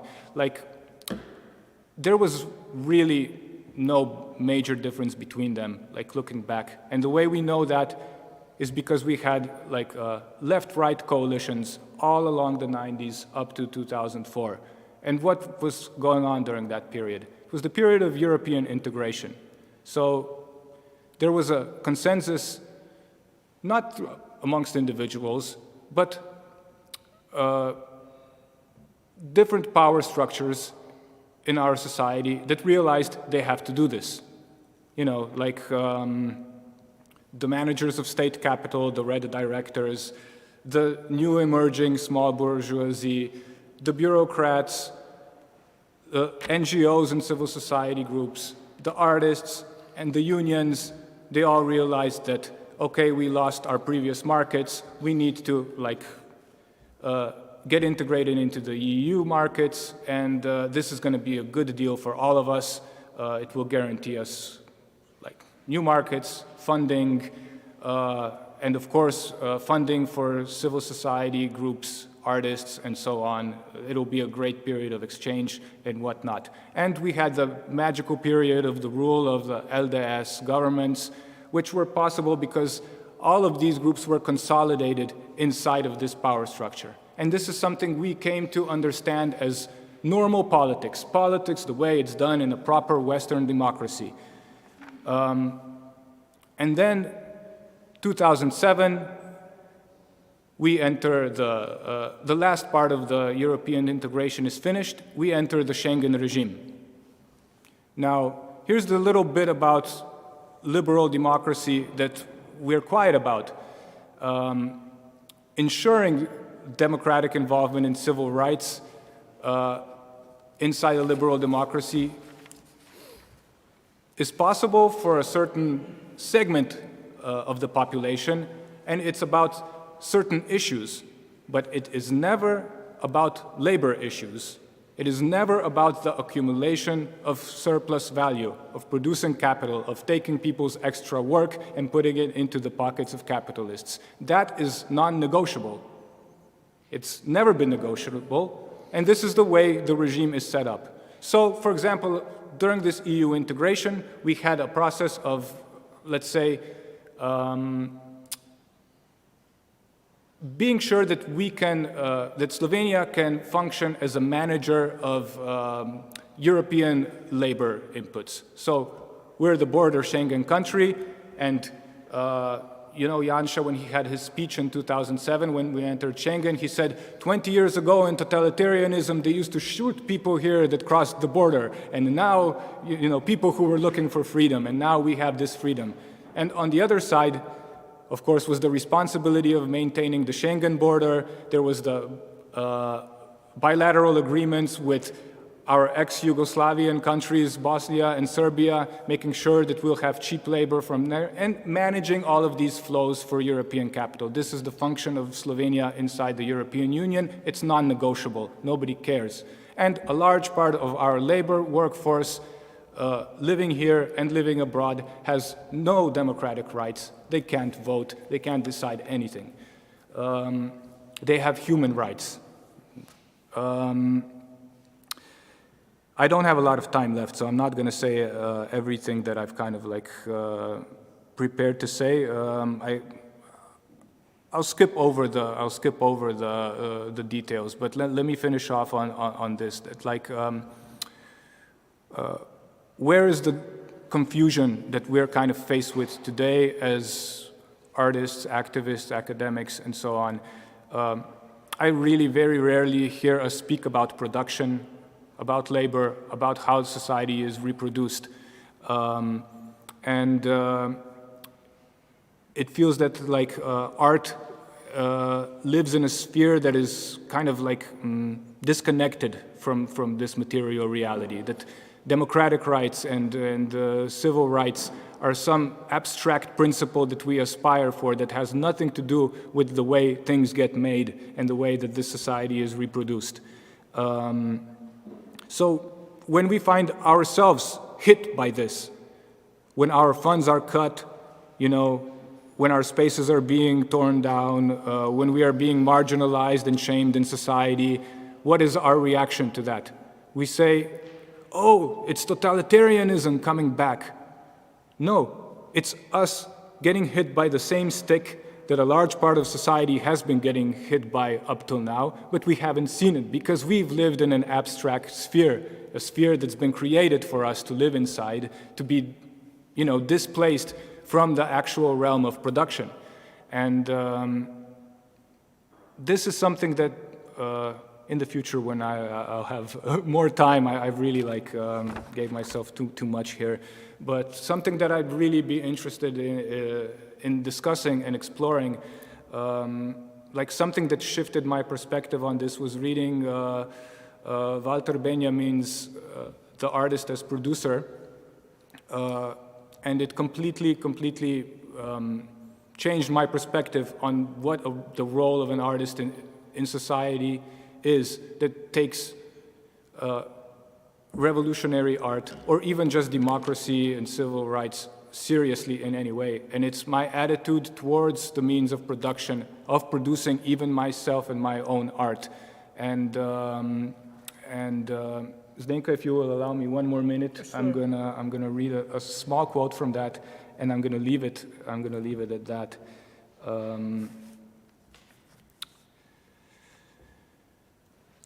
The revolutionary intellectual appears first and foremost as a traitor to his class of origin. This betrayal consists, in the case of the writer, in behavior which changes him from a reproducer of the apparatus of production into an engineer who sees his task as an effort of adapting that apparatus to the aim of the proletarian revolution.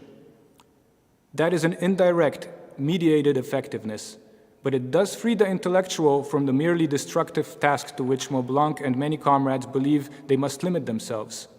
Does he succeed in furthering the socialization of the intellectual means of production? Does he see a way for the intellectual worker to organize the process of production by himself? Does he have suggestions for transforming the function of the novel, the drama, the poetry? The more he is able to orient his activity towards this task, the more correct the political tendency, and by necessity, the higher the technical quality of his work will be. And in addition, the more exactly he knows his position in the process of production, the less he will be tempted by the idea of passing for an intellectual. The intellectual attitude, which makes itself felt in the name of fascism, should disappear. The intellectual who opposes fascism by trusting to his own miraculous power will disappear. For the revolutionary struggle does not take place between capitalism and the intellect, but between capitalism and the proletariat.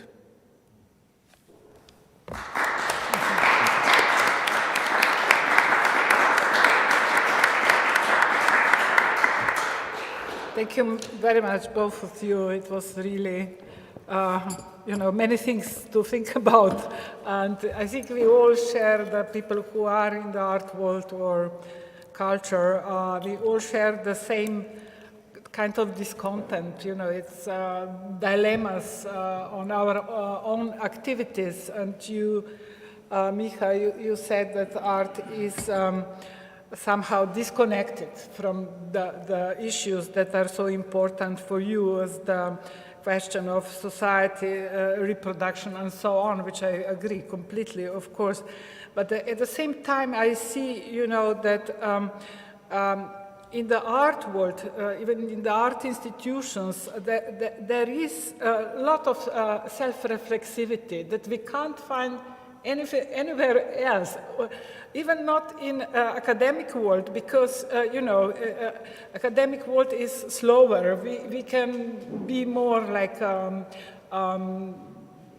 experimental, let's say. We can dare to say the things that we don't need to completely prove. So I also think that there is still space for critical thinking in the art world, although we are aware about instrumentalization, capitalization of everything we do.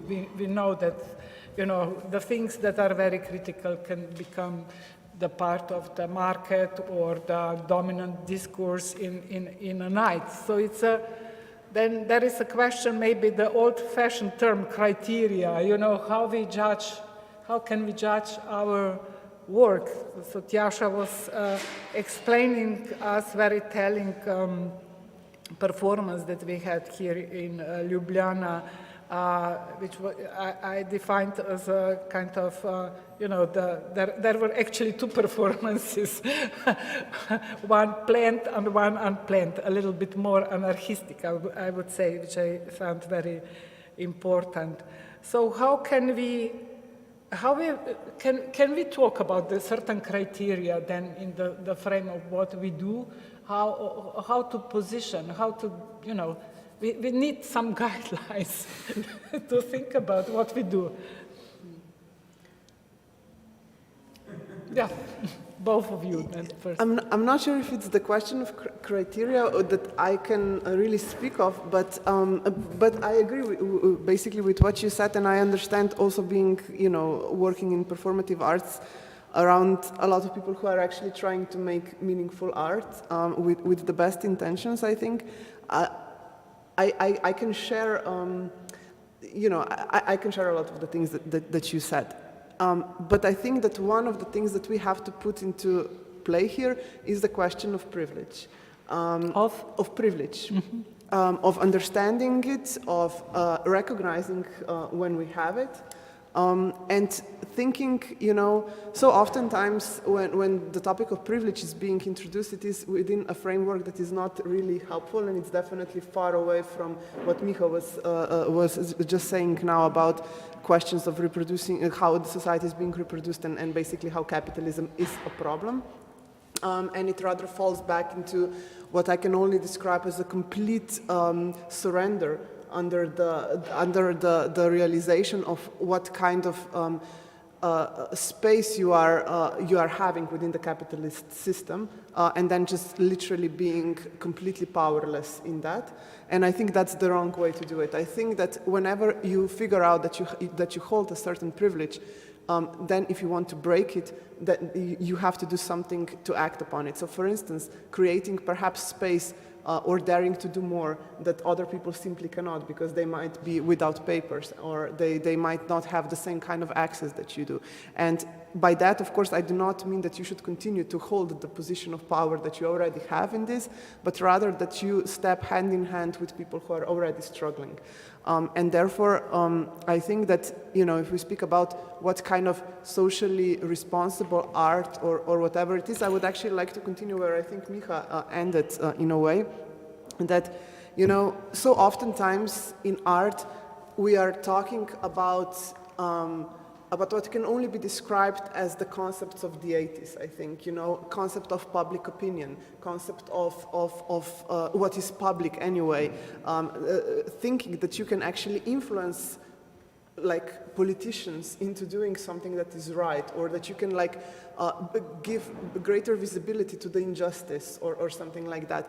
And that is all in the framework of liberal societies that are playing on the terrain that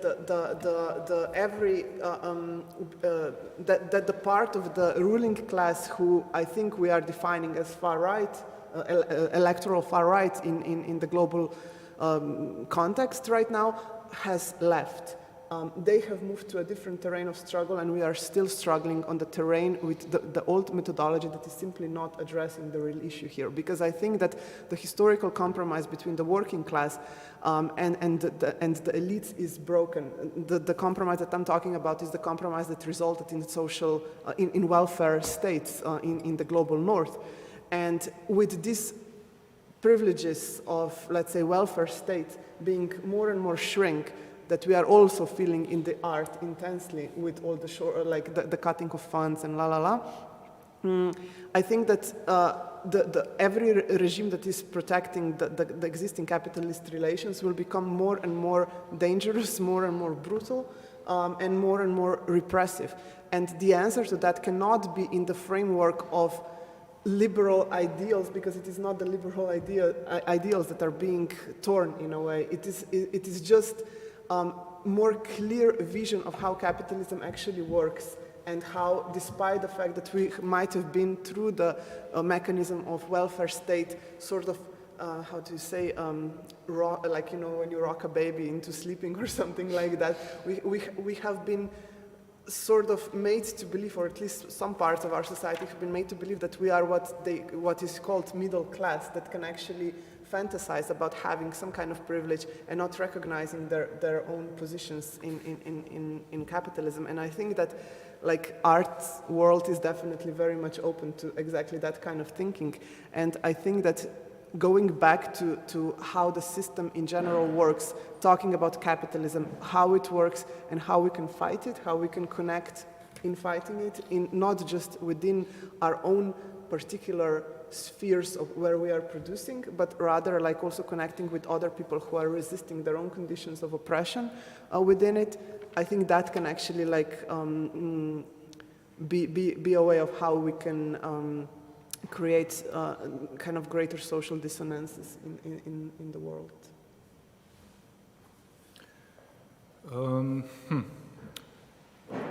I don't know. I don't have anything very clear to say on it. I personally don't feel that it's really possible to make meaningful new art like within the institutional framework that we're kind of like all trapped in.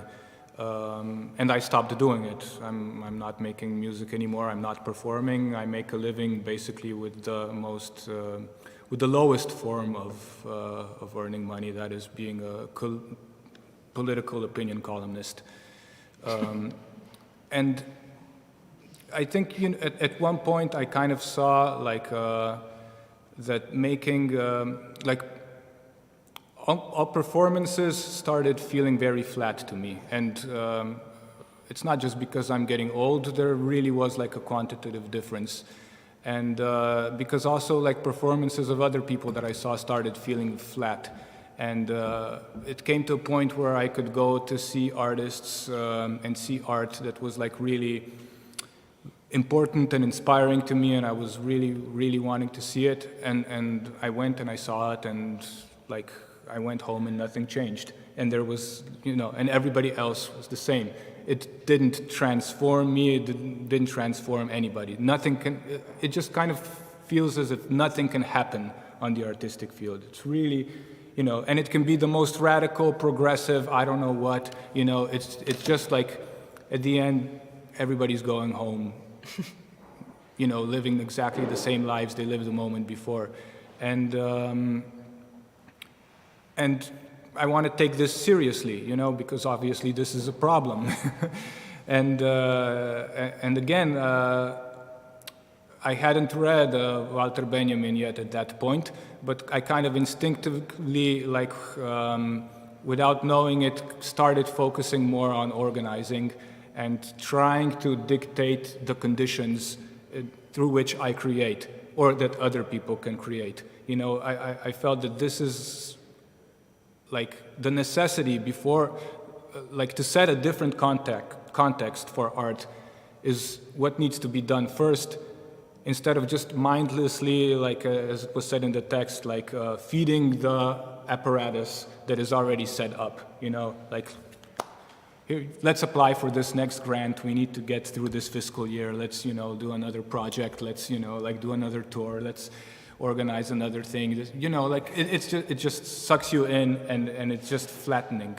So really, like for me personally, ROG was the Autonomous Factory was a very transformative moment, and it wasn't just obviously me doing the organizing there, but in a period of years that were really, really difficult and really hard and full of conflict and whatnot, every day felt like something can happen. But Micha, can you describe, because here are people who don't know about the rock, could you, in few words, I know it's a long story. Yeah, it's a long story. So basically the autonomous factory, a squat that was in Ljubljana for 15 years, like I was part of an activist collective there that was like organizing a migrant community center, like with asylum seekers and undocumented people. And of course it doubled as a club and a bar, and and there's a lot of other things happening in different spaces, but this is what we were involved in. And like I said, it was really, really hard, and it was not, it didn't have, how to put it, high production value.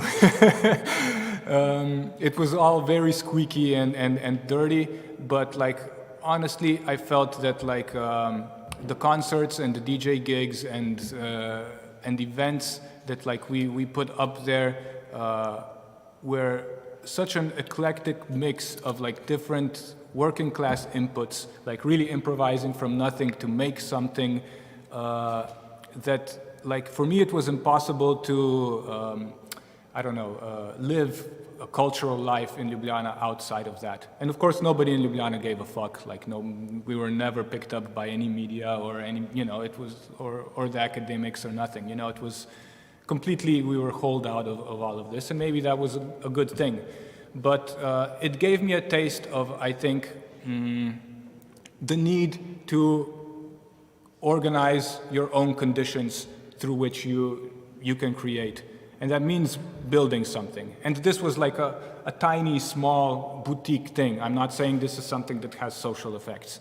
It had cultural and artistic effects. It created personal transformations. But I think that's kind of my attitude towards like creativity in general and society in general, is that like we have the duty to build new things that can operate under different conditions, that can not just endlessly reproduce this apparatus that we have now, which is basically kind of like an art infotainment system that's kind of like passivizing society.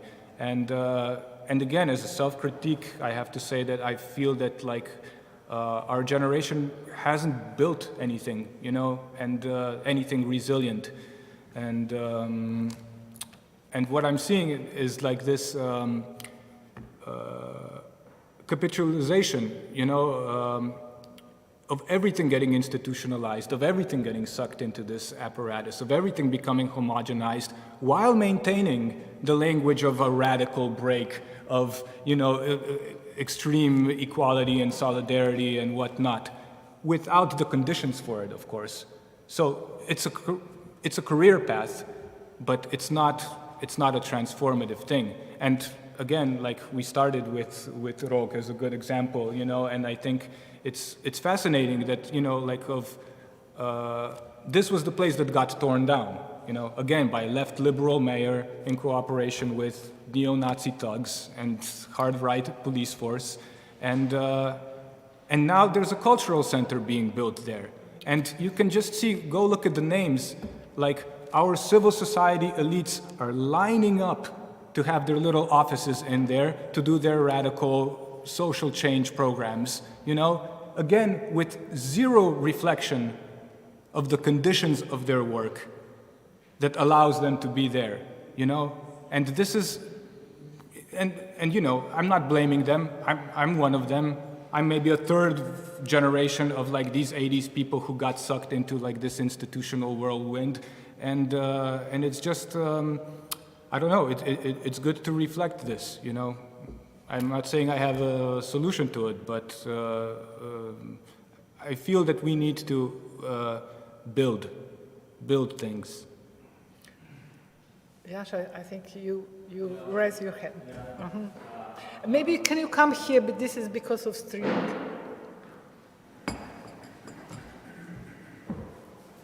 Here we go. Yeah, I don't know how much. I don't know how much time we have for like a really in-depth debate. I just want to say that, yeah, I strongly disagree with many of the positions stated here today by you two. I think it's, I respect, I mean, I see the logic behind it, but yeah, I'm quite, see things very differently. I think my main objection is the fact that, yeah, this is, in general, this is just a self-defeating attitude. The young people would say this is doomerism in a way, this exactly this energy of doomerism of the fact is also my objection for many years of how Slavoj Žižek would approach things. It's just the fact that to me this mainly sounds like a kind of rationalization of why there is no connection between working class people and intelligentsia, or how you put it, Antoko. But I think it's a rationalization. I think it's what we need to do is to, of course, and also to put it is the fact that there is no reflection going on at the moment of this capitalism. I think it's not true. I think the reflection is there. I think there is a potential for even more reflection, and the reflection will always happen through intellectualism. I mean, you were quoting who, I don't know, Adorno, who was it? Somebody. I mean, also, if we talk about the idea of class and class struggle, this was something that Marx developed. These are intellectuals which give people tools to potentially think about changing the future. So I think yeah, I would strongly disagree with this kind of attitude that, yeah, we are to blame. Let's think, like you said, let's think about building things, but I think there is the potential to build things, especially in this time of crisis. I think we have in Slovenia Levica party, for example, which is strongly advocating, you know, distribution of firms to the workers, funds for building apartments, which has very strong policies that are totally geared towards the working class, towards the environment. They are not they have not been involved in any corruption scandals, for example. On the other hand, also to say that everything is anyway going in the same direction, I don't think it's true. I think in Slovenia we managed to still keep free education, health insurance, you know, all these kind of basic social rights that we still have, that in many other countries are being lost and disintegrated. And if you look at Poland, what will happen if we get another 4 years of Janša? Suddenly the right to abortion will get, you know, diminished. Suddenly there is a tax on single people, was discussed in parliament a few days ago about having to build 3 million Slovenians. So I really don't think now is the time to you know, like in this movie, The Lord of the Rings, if you remember, when there is this guy who wants to burn himself on the fire, this father, and there is a battle there. Let's not burn ourselves on the fire and reflect on the downturn of civilization. Let's try to engage these working people and bring them all together in solidarity.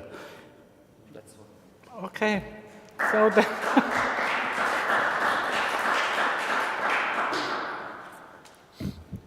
do you have any? I mean, yeah. Yeah. I wouldn't conflate reflection with doomerism. For me, the most doomerist thing that I could do is engage myself fully in a project that I know will fail. That's the definition of suicide. And that's a doomer thing. That's a doomer thing to do. I don't think that trying to form a strategy and disagreeing with strategies is equal to giving up and saying everything is over and that nothing is worth fighting for and whatnot. You know, I think that you will find pretty much everybody sitting in this room very engaged in different battles to make things not go worse. I don't think anybody here subscribes to the idea that, okay, like if we don't have a complete working class revolution tomorrow, then nothing else is worth doing. I don't think that's what anybody's saying, you know? But, you know, I think we've also gone through a couple of these election cycles and protest cycles and seen what they've brought, you know? And when you elect a party whatever party it is in the current system, you're electing somebody who needs to manage capital accumulation in this state. You know, what he says to you and what you said to him and what he promised you isn't really all that important, because at the end of the year, that person needs to show the GDP growth, you know, and he needs to get loans, and he needs to keep people fed, and he needs to keep the gas running, and he needs to keep, you know, the lights on, basically. And that's hard. And that's infinitely more important than, like, I don't know, he promised you that he would keep, I don't know, like a cultural institution open, or like that he wouldn't do something, I don't know, whatever it is. You know, so I think instead of thinking about just like who we will get elected, like how we keep the lights on is like a more productive question for us to engage with, you know, and we can fight for these conditions in various ways, and we can have more power over these questions. But I don't believe that this power comes through an election cycle of voting for somebody every 4 years. I don't think this is where we get the power to decide over those things. And how I know it is because I've seen it. Because I've fucking seen it, you know? And believe me, like my last engagement of this was like being full on like a Syriza supporter in Greece, you know, and saying, wow, they're actually doing it, this is great, you know? And once again, you had a leftist, more left than me at the time probably, you know, like very radical, very honest, very sincere. His son's name is Che, for God's sake, you know, like implementing austerity and throwing old people out of their houses and building detention centers for migrants because the Greek people elected him in the function of managing European capital, and that's what it looks like. It has nothing to do with like the things we aspire for, you know. And I don't know. I don't think that saying that like the 12th guy like that we elect is going to change that. I don't think is not going to change that. I don't think me saying that makes me a doomer. It makes me a realist. And you know, being realistic about things is a good starting point. You know, and it's a way to find like a more productive way of engaging my energies. You know, and that. But you know, I mean, I will still fully support you on your protests. I will go into every battle with my comrades, you know, but you cannot expect me to turn my brain off and to erase the experiences I've had in my life. That I won't do. And I don't think I'm doing anybody a favor by doing that, you know. So sometimes my contribution to all of this will also be making you angry, but I think that's, you know, that's not the worst thing that's going to happen to you.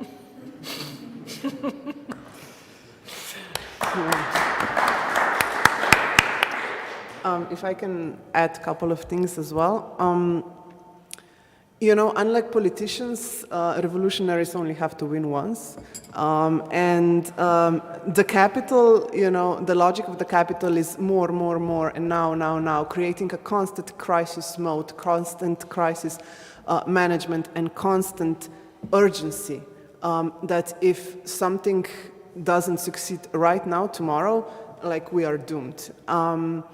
Now, I'm 36 years old, and I've been trying now, when we were speaking, like to remember through how many major social uprisings I went in my short years alone, and I've counted more than 20 significant moments like that. And I am the generation who came into the social movement on the shoulders of people like Miha over there, who created a space for us, an infrastructure that we could fight on. You know, I think it's important to realize that we are not here for one mobilization, but that we truly are here for all the mobilizations that are yet to come and all the fights that are yet to come, because it doesn't matter who manages our despair, like that despair is going to maintain there unless there is a substantial change of the system in which we live in. And I guess I have learned a little bit of patience over the years, simply understanding that, that it is also our historical duty to maintain the infrastructure of social movement for the generations that are yet to come, that we transfer our historical lessons to that, and also to remember those historical lessons, as Micha said. You know, we actually overthrew that guy 10 years ago, and what came were years of despair, of austerity, of poverty for so many people. So thinking that if overthrowing him didn't solve the things, like how can we think that elections will actually solve anything to a substantial degree? Now, like we said, I'm not saying that they are all the same and that there are no nuances between them, because of course they are. And a lot of people are suffering a lot under this regime, us included. We're just saying that I think there has to be a space of reflection and of constant building of social movement beyond the urgency of this moment. And I think that strategic disagreement with that is actually something that is making social movements stronger and not weaker. Because I think that in Slovenia, you know, I mean, I'm a political scientist when I'm actually not, you know, struggling in my precarious jobs in plural. And one of the things, you know, the first thing that you are taught when you come to the Faculty of Political Science is basically the whole long history of Slovenian political organizing on the electoral level that we can still see today, which is this forced unification, you know. Let's just come together and fight for the good fight, because then everything will be perfect. And this unification, like I was saying before, usually just means let's cut out all the alternatives that actually matter. Let's cut out all the truly out-of-the-box thinking that actually can bring that change around. Let's meet in the middle and continue with the way things are. So I think that there is a huge difference between sectarianism, which is truly problematic and destructive behavior within social movements, and constructive disagreements in strategies, methodologies, and tactics. And I think what, you know, a lot of anarchist collectives are advocating when it comes to social movements and being part of wider social movement is the so-called diversity of tactics, which means that we can exist with our contradictions within the broader frame of what we create as a common space for political discussion, change, and so on. And I really think that you know, having that kind of thinking and reflecting the moment so we can knowingly and make an informed decision as social movement is actually that is making those social movements stronger and not weaker, because in every moment where we start to blindly repeat the tactics until, you know, one day we will win or whatever, we are becoming more predictable. And no social movement ever succeeded in anything when it became predictable. It just became neutralized. The only way to succeed and mark the victories of social movement is when we are unpredictable, and we can only be unpredictable if we actually reflect our failures and also our victories, because we also have those, and we oftentimes forget that we have those. And I think the kind of infrastructure that we were talking about that was a victory of the movements that came before us is, for instance, something that we should really not forget of maintaining while we are fighting everything else at the same time. There is no hierarchy among the struggles. We have to have a logic that actually takes us, that can actually allow us to address multiple issues at the same time. Jonas Charles.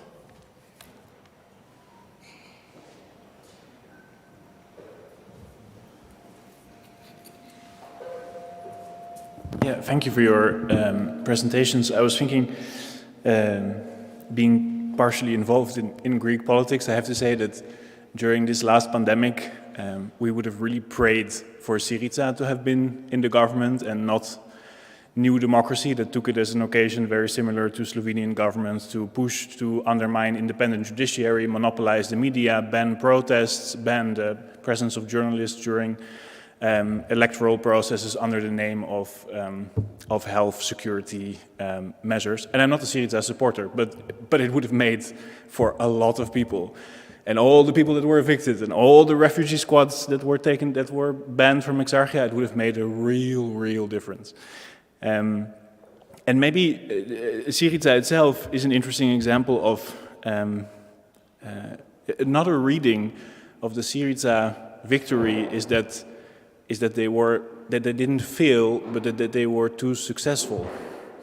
In the sense that if they wouldn't have been successful, why would the EU have deemed it necessary to employ every imaginable means at its disposal to impose a level of economic terrorism that left Tsipras with the choice of either all of their banks being closed and Greece having been dependent on humanitarian aid, losing sovereignty, or signing the memorandum, losing sovereignty.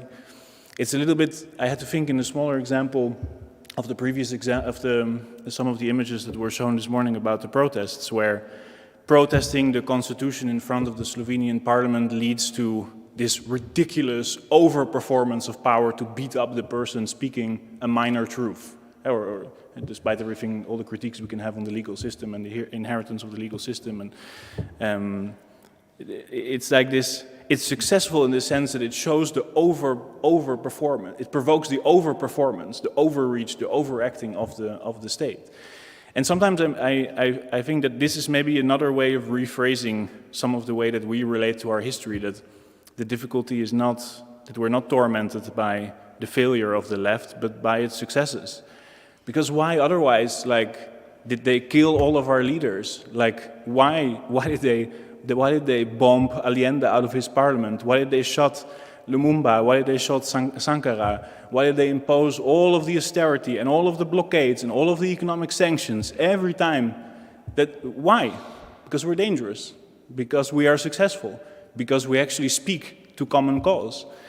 And that is not to say that there are not failures that are part of our movements as well, but it might change somehow. I think when you were speaking about the importance of also recognizing our victories, maybe this is a strange way that what we call our failures actually shows the continuous threat that we pose to the existing system, and this is what we need to continue to build on, to memorize, to recognize, to build on, to celebrate with all of the pain that celebration entails, because it's also our losses.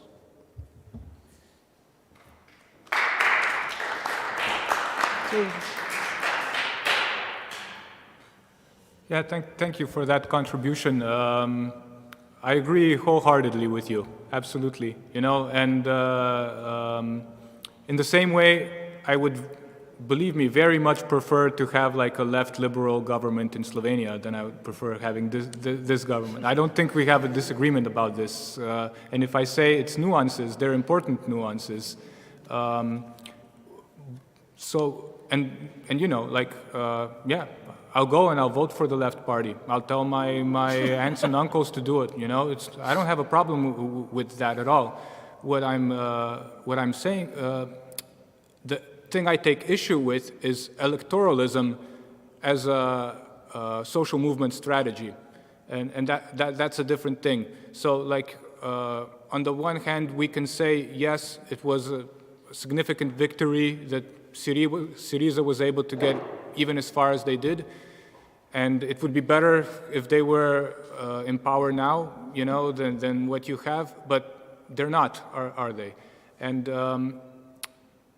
so had the Greek left not wholeheartedly like mobilized all of its resources behind getting a left party elected, you know, maybe it would be in better form today to resist like what the inevitable right party is doing to them. I don't know. It's I mean it. We can stop organizing just because we lost an election. This is not. Yeah, I mean, but winning an election, you know, it sucks up a lot of resources. Obviously, it's not a game. You know, it's you know better than I do. And I think like having such a large project, in the end, in any whatever noble way failing, I think it is demobilizing. You know, you can kind of see it happening in the American left after the Bernie Sanders campaign. You know, or you can see it in the with the Labour Party in the UK and so on. You know, I'm not saying that people were wrong to you know, like have a go at it when there seemed that there would be a possibility, but you know, like, from experience, we can see, okay, you know, they're not going to let us win in this way. We need to consider other options. We need to build other things. That doesn't mean, you know, I don't know, you don't prefer a certain party to another one, but yeah, you know, like Jascha before, he mentioned, you know, we have Levica here in Parliament. That's a good thing. They're advocating for good stuff and so on. And absolutely, you know, I don't think that's a bad thing. It's fine. I'm scared to death of them actually winning. I think all of us are. We don't want them to lead the government. It will be a disaster. You know, under these conditions, they will be washed up. Within a few months, we'll have fascists on the street. You know, and we'll have nothing to fight them with. You know, that's the truth of the matter. Because social democracy under current conditions is not possible. It's not something we can go back to, and any left party that's promising people that is lying, and it's not going to deliver, and it's going to pay the consequences. So that's the thing I'm worried about. I don't want to get like into Greek conditions too much, because obviously you know them better than me, but these are kind of my considerations here. I would just briefly add something that I think what Micha just said is crucial, you know. To which degree do we employ the strengths of social movements into strategizing for electoral wins, or do we expand their work to something else? And a short example of that, I mean, I could give hundreds, but I'll just stick with this. In Slovenia, because the transition from market socialism to neoliberal capitalism also happened with strong social movements from below.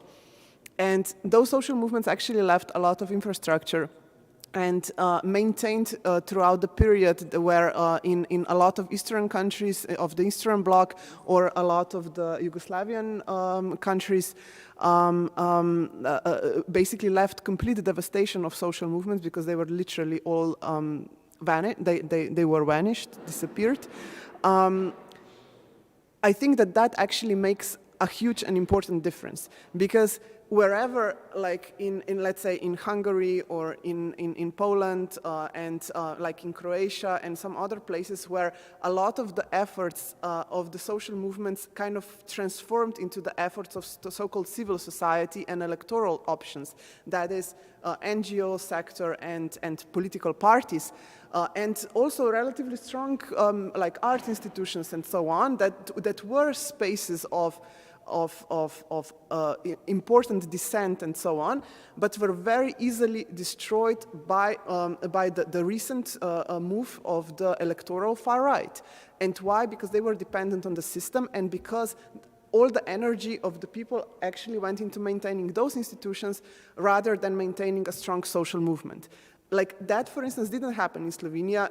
And I'm not saying that we are an example of like an enormous social movement, because we are not, but nevertheless we do have them. We have had them throughout the entire period of transition since the breakup of Yugoslavia, and I think that we really have to continue to have them and not make strategic mistakes of being too dependent on the system that in the long run, no matter who is like no matter, like with everything that Micha said before about the current electoral choices and so on, like we have to also have a group of dedicated people who have the necessary infrastructure and social connections and power, and that they can create counterpower in order to make sure that not everything fails. Because I think that a lot of good people actually go into the politics with all the best intentions, but they work within the framework that is not going to, and I absolutely agree with what you said, that is not going to allow our dangerous thinking that we can actually live as dignified human beings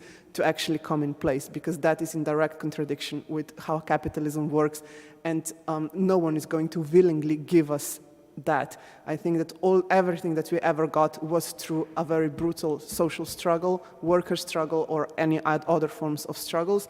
And I think that as much as I also would prefer to live under the conditions of the government where I didn't have to, wake up every morning like thinking that my, face is going to be on the front page of whichever right-wing media, blah, blah, blah, because I'm apparently a very dangerous extremist or whatever. Like, it is easier not to live in these kind of conditions, of course. But, the fact is that our comrades have been arrested under all other governments as well, have been beaten up under all other governments as well, and that capitalism is destroying lives under all other governments as well. So therefore, we need to keep the infrastructure of our own thinking to actually address those issues as well. This is the struggle that we can simply not let go just because we have an urgency that is called right now the right-wing prime minister. Okay, I think, Charles, it's your turn. Sorry, it's time. Yeah. Thanks for both the presentations and also for the ones this morning. And I'm, of course, struck by the totally different character of what happened this morning and what happened and what's happened now, in terms of a sense of possibility and impossibility. They are sort of black and white in that sense. Which also puzzles me, but I suppose, it's difficult because this is a little bit like coming into a family argument being from outside, no? So I apologize for that, and it's a sort of rude intrusion in that sense. But it's hard for me to, and I think this is our failure, Zdenka's and mine, but it's hard for me to see this argument without also putting it in the context of the previous 2 days, which you were not here. And I'm sure there are very good reasons why you weren't here, so there's no accusation there. But the difficulty is that there's a disconnect between what we've been talking about and what we're now talking about. And that makes it difficult for those of us that were here, I think, to align them. And why do I say a disconnect? Now, of course, I can't repeat the last 2 days at all, but just there's a few elements that I think I've been sort of struggling to try and bring them out. But I think when we were talking with Kuba and Bogna and Esther, we talked about this question of exit strategies from a society, literally exit strategies in terms of going to the countryside to try and develop sort of autonomous zones which could live outside of the democratic system, which you rightly, or liberal democratic system, let's be clear, as Thomas Mashnak was yesterday. That is one strategy which seems to be quite legitimate and which you're not putting on the table, which I think is a shame, because in a rejection of one system, there could be an address to another escapist exit strategy, which has also been done in the past. I'm thinking of Shempas and things like that, and you can critique it, but nevertheless it did allow artists and cultural workers to act for a certain time in the particular conditions. At the same time, in that talk, we went through the if you like, the dichotomy of that strategy and also maintaining both institutional and political activism within the current system. And I think we decided that it was not a case of either or. It was not about one or the other. It was not this black and white choice where you simply withdraw. You don't withdraw because you don't propose a withdrawal, but nor do you propose an engagement. So you propose a stasis in a way. And I suppose it seems to me that it doesn't have to be like that. You don't need to be in stasis. You can do both and to the limits of your energy and your capacity, of course. But within those limits of energy and capacity, the way that you divide up your capacities doesn't have to be to look left and look right, or look up and look down, or look forward and look back, and say, I cannot move. Because the movement, even if it's inadequate, is itself contributing to something which might emerge. And that might emerge is maybe another part of the equation that I think we were talking to, and Rolando particularly talked to it, which is the temporal. Because what I also hear from you is a real urgency and a desire for, if you like, instant or very tangible results over a relatively short term. And I'm not sure whether the art system is the place where you can expect that to happen. You know, you're reading Benjamin, who's writing in 1937, I think, artist as producer. I could be wrong. So we're talking about 80 years ago, more. And yet it's still inspiring you today. Now, I'm sure Benjamin in 1937, given the fact that the fascists were already on the street in Italy and Germany, could have been equally as despairing as you were in that condition of real existing fascism. But yet he still felt the need to write that in order, and this is how Rolando would talk about it, to allow us to remember the struggles that have happened. That's what Jonas addressed. Allow us to remember the struggles that happened in order to understand that there was possibility, even in the impossibility of 1937 Germany. So we can learn from Benjamin, but we can also learn something else, which is that even in that situation, which was far darker even than now, then there is possibility. And the final thing I want to say, because it directly touches on the cultural question, is that we had, I think, 3 examples. Jonas is still in the room, Tanya Bruguera, and Sandy Hilal, and Alessandro Petti, who wasn't there but was there in spirit. 3 examples of artists who all work with a notion of conviviality, of assembly, of bringing together diversities, often on an international level, but often very situated.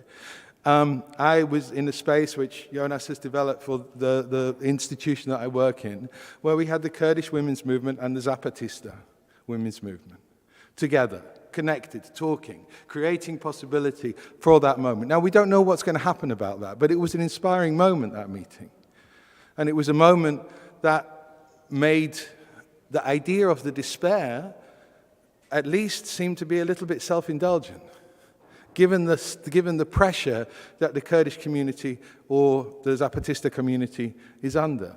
And that was in a cultural institution and under the guise of a form of art, a form of assembly of art, of conviviality in art, which actually meant something, I think. Now, it didn't solve the dilemmas of liberal capitalism, the liberal democracy, liberal capitalism that we have today. It didn't solve it the day after. But I think it does, and maybe I'm being foolishly optimistic, yeah? But I think it does point ways or it opens territory which in time could be an alternative. And you're right to say that electoral politics is more or less pointless, up to the point that it's better to have Syriza than New Democracy. But that is also a point. But it's not the only point, is to despair of that and then to withdraw. And not even to withdraw, but to simply stand still.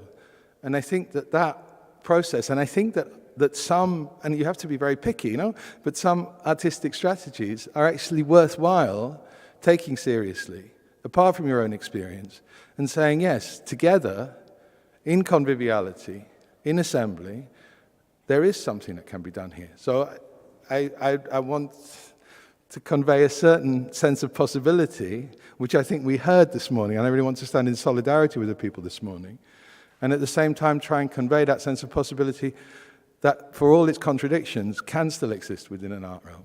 That's all.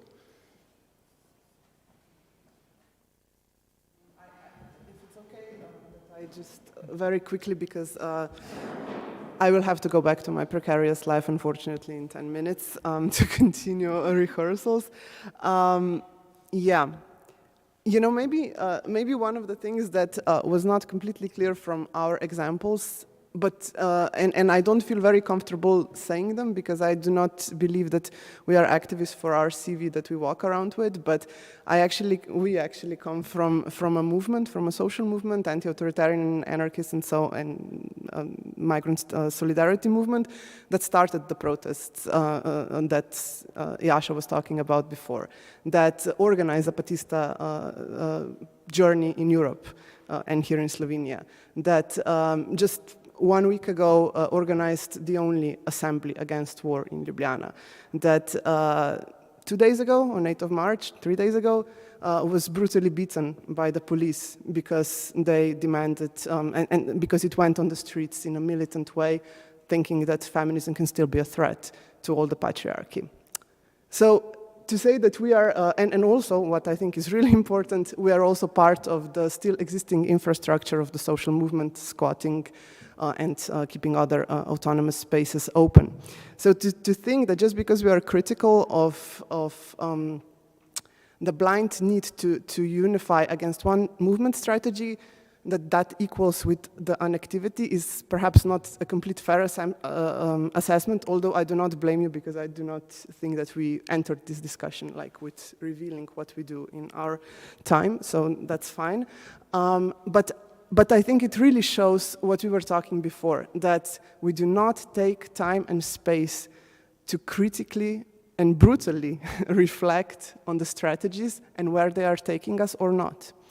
And if we want to survive the ever more brutal face of the society that is actually really not society, but rather social order that is actually really dying and is being more and more brutal because of that, I think that we have to be able to take that strong criticism, the criticism of electoral politics, the criticism of the movement strategies, which are also like stuck, if you ask me. You've mentioned Zapatistas and the conversations with our comrades in Rojava.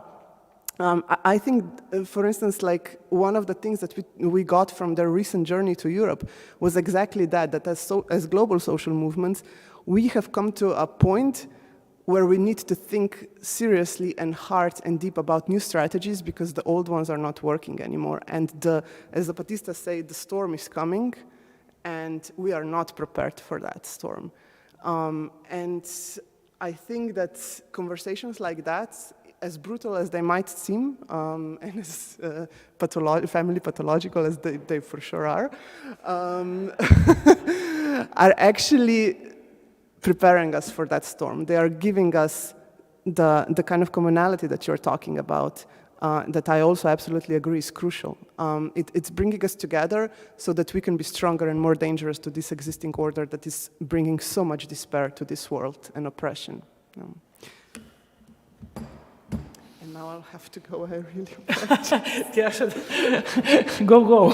Thank you very much. Thank you.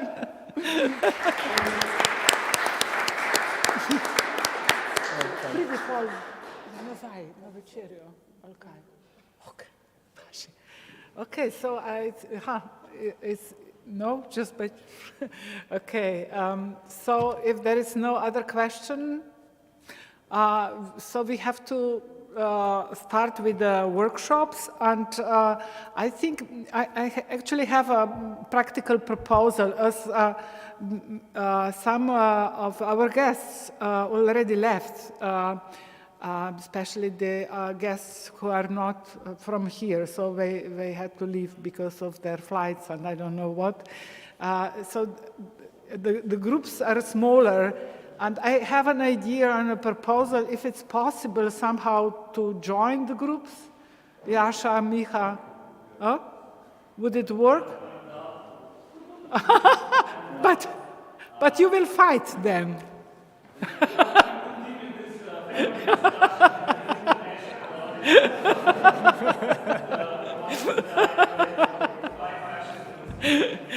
Okay, so